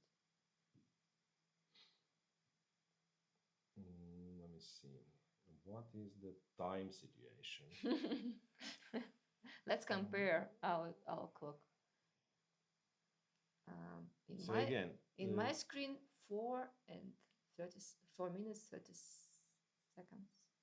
3:18. And you updated it, no? I can update, but yes, try to. That's a mystery, man. Like we have. Because you are a leader in our commentators. No, maybe that's why. So you think they show me even like closer to the reality? No, I mean this is weird. This is really weird. Anyway, Jacobian has 20 minutes and Gumulaj has 3, 4, something like that. Even if it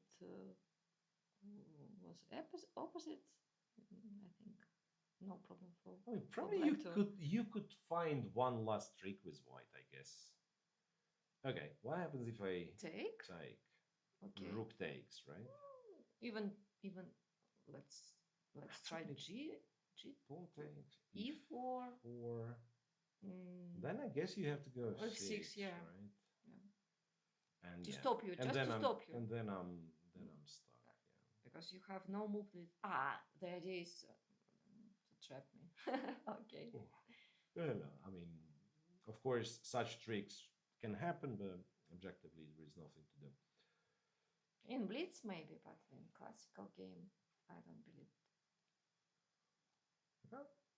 G5, king d7, let's say king e4. He played e4 after king e8. So he basically done what I've done. E4, king d7, right? No, he didn't play it yet. But maybe he can play g5 even here to make. pawn on h4, h5.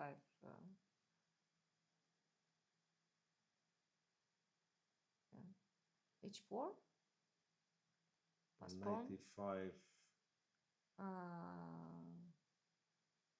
Okay. That is how computer wins No, it. it's That too, is how computer it's too wins it. complicated.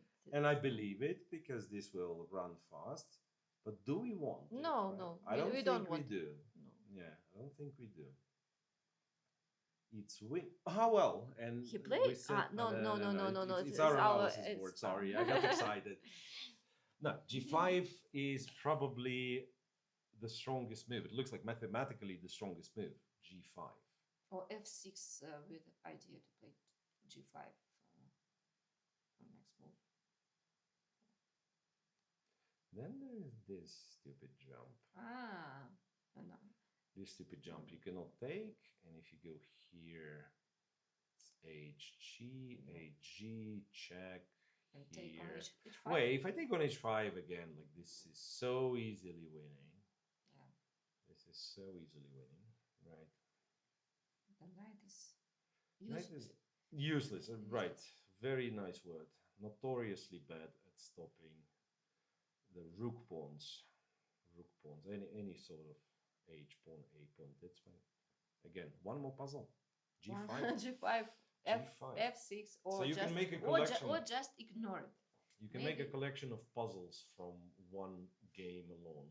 You know that classical puzzle, if you have only one.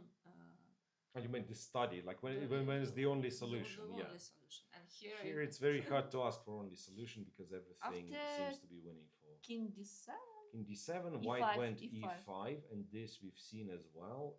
Rook c4, king guards knight, and g5. Remember that was okay.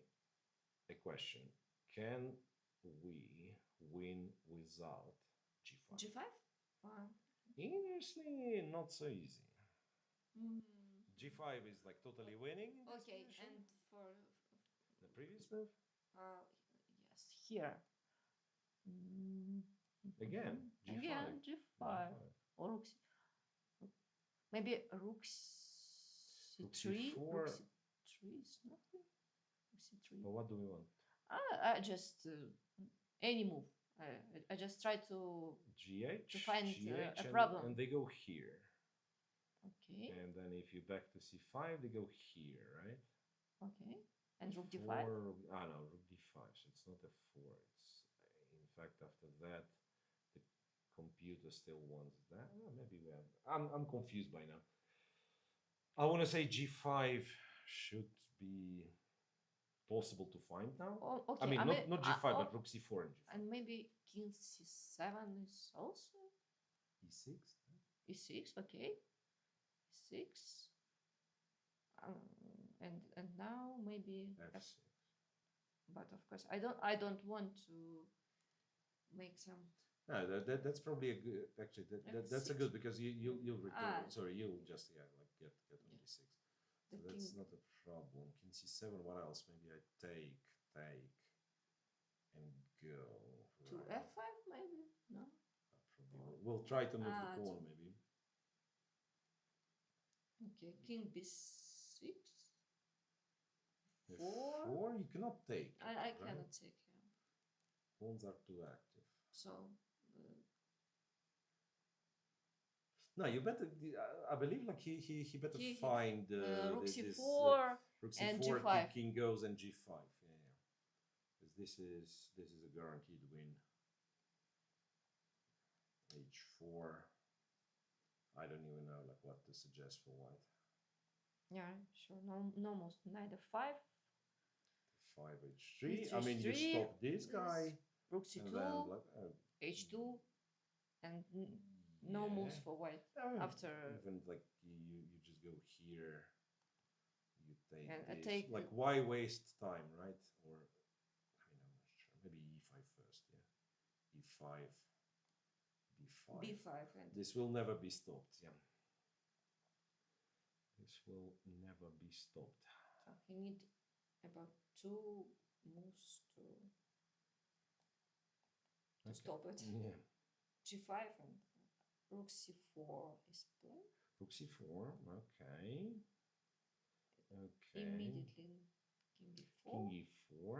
And No, seriously, now g5. G5. I don't want to say the only move which wins, but clearly the best move.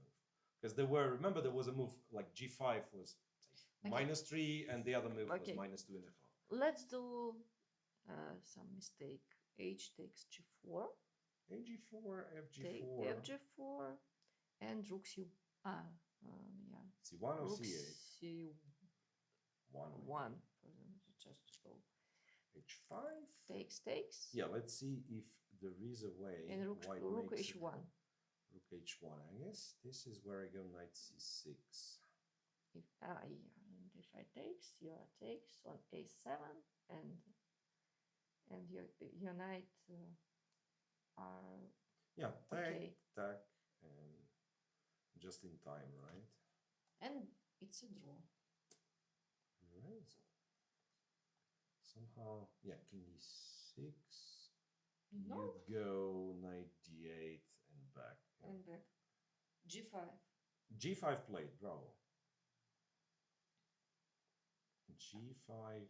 Now, I mean, of course, we should not forget that these are very strong grandmasters, and they've seen. Yes. Yesterday he missed his winning, but today. Yeah, the pattern is not new, right? To break through with g5, the pattern is not new, so of course he knows what he's doing. But to make.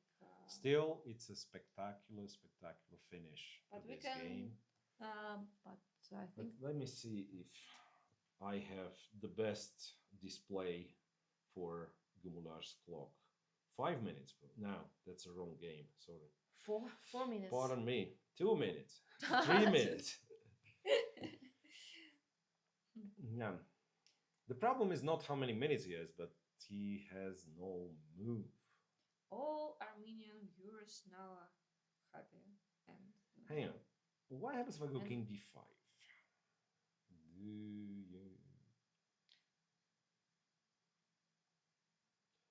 I wanted to say this will win, but it's not, right? Here. An extra knight. No, it is winning. Yeah? Even it is winning. Yeah, h3, knight f5, h4. h4. I'm guarding this. Yeah. So it's unnecessary, of course, because to defend the rook. no, it's unnecessary to show off. You can go rook c1 or something and still win. Yeah, but it's funny. So you take here, they take h3, and there is no way. There's no way to stop. Knight e2, it's the same. h4 again. h4.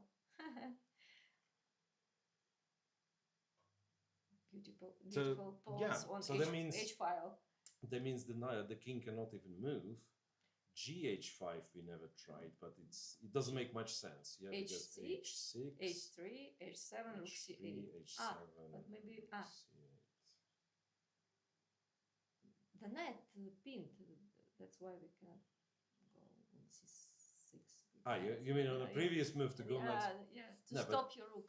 Yeah, usually. I would allow you to go knight c6 because h2 as well. Even if the knight is not pinned. There could be a situation if he went king e3, remember? Still. Rook h4. Too many things. No, black is just winning. So this doesn't work. This doesn't work. Usually double pawns on h file is not a good idea, but here it's. After king d5, this is winning, yes. And finally, if he takes like that, h4, any slightest maybe I trick. did e6, g6. Any slightest trick, but I just go. Well, here the trick is again like never mind computer computer ideas and so on. I see it this way: the king stops the pawn. Let's, I don't know, define it as in this little part of the board, in this little square. Yes, the king stops the pawn. Then, whenever I'm not forced to move the king, I will take the knight. knight and So, to for promote instance, to after promote the pawn. f4, I mean, first of all, like the knight is not running away, but H. even if, yeah, I can take it, so that it's not annoying me. And then H2. this is running forward, and in this little corner of the board, the king stops the pawn, and in this little corner of the board, the white king cannot stop the pawn. Maybe g5 is easy move, but it's still beautiful. Still beautiful, yeah, of course. That's a lovely, lovely move. And according to my phone, Shimon Gumulaj lost on time. That means that your time display is correct. Maybe. But still, he's on like maybe seconds. He's on seconds. I guess we should also return to the camera view, right? We should return to the camera view and to see what and if he's going to play a move. And he did go king d5. He did go king d5, so now you don't need to, but theoretically you could take on h4. h4. On h4. Now, what you should not be doing is taking on d4, because then king takes gh, king is able to catch up the pawn, and somehow black's not winning. Again, we see the rule of squares. Yeah. Let's see what Hakobyan does. I mean, I don't think, like, of course, me as the commentator, I couldn't help but to show this line where gh4 and the pawn's promoting, but in a practical game, I mean, there is Rook like c1, Rook c1, maybe zero incentive for you to do it. Yeah, so you can just go here, go h4. Aram is thinking. That's why I can expect that maybe g6 takes h4. e6. White's problem is like there isn't even a single threat that white can come up with. f4, f5, f6. Too many moves. Yeah. No, now you're absolutely gonna have to go knight f3 and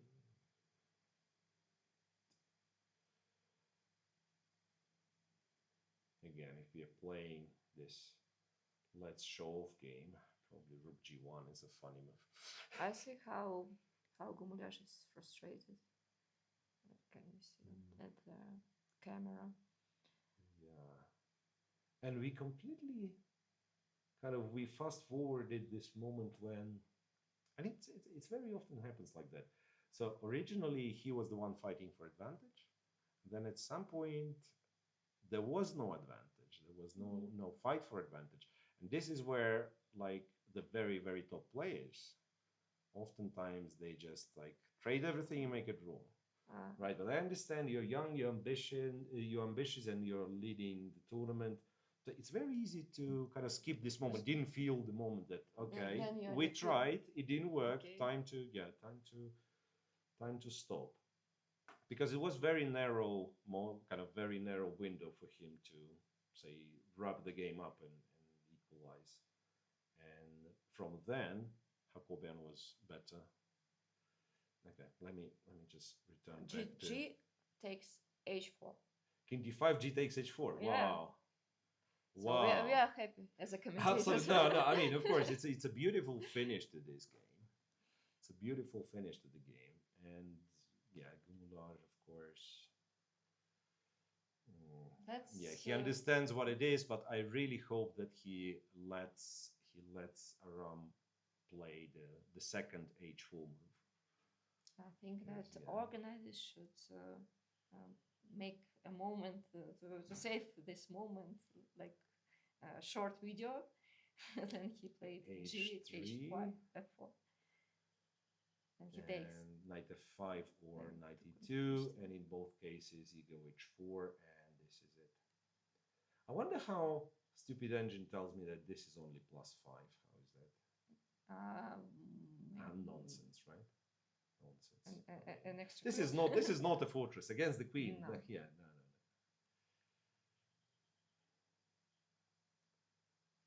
h3. No, wait. What happens? It was a Uh, glitch in the system because Knight f5 was played, h4 also, and now it's the moment to resign, I think. I don't know. No? I don't know. Why? Is there any tricks? Yes, yes. And this is it. This is it.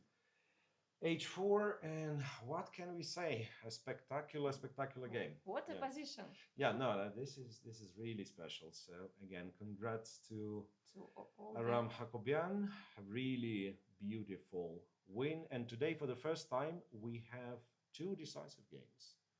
Alexander Donchenko lost with white to Aravin. So our both leaders have lost. And what is the tournament situation, you'd ask me? Yeah. And I will tell you, I have to figure this one out. So please bear with me. Tournament. Results? Results, yes. And we have... fourth round, and we have... No, something's wrong. Wow. Because these games are still played according to... Anyway, let me do some math. Donchenko was on +1 and Aravind on -1. So that means they're both back to 50%. People who made the draw didn't change anything, so everybody's on 50% and Shant on -1. And then Gumulash lost back to 50%, 2 out of 4. And Hakobian won, and he seems to be the only one. Is that he's the only one on 2.5? Yes, that's right. That's so right. sole leader, Aram Hakobian. Sole outsider, last place for now, Shan Sargsyan. And guess what happens to all the rest? Everybody is on 50%. Thank you very much. And I think, guys, it was a quicker one compared to previous rounds, but it wasn't less entertaining. Tomorrow we have fifth round. Yeah, tomorrow's round 5, sort of the equator of the tournament. Who is our leader playing? Hakobian will have white against Ray Robson. Yeah, and Aravind Vanishans, Mikhal Savindonченко, Artemyev Gumuляш with white. Yeah, Artemyev is white again. And Savian against Sargsyan Shant. Okay, so this will be it. I think today it's very good that players took mercy on us because we completed quite a lot of walking as the commentators. Okay, so we are a bit tired. Hope, guys, you've enjoyed this little show. See you tomorrow for round 5 of Stepan Avagyan Memorial.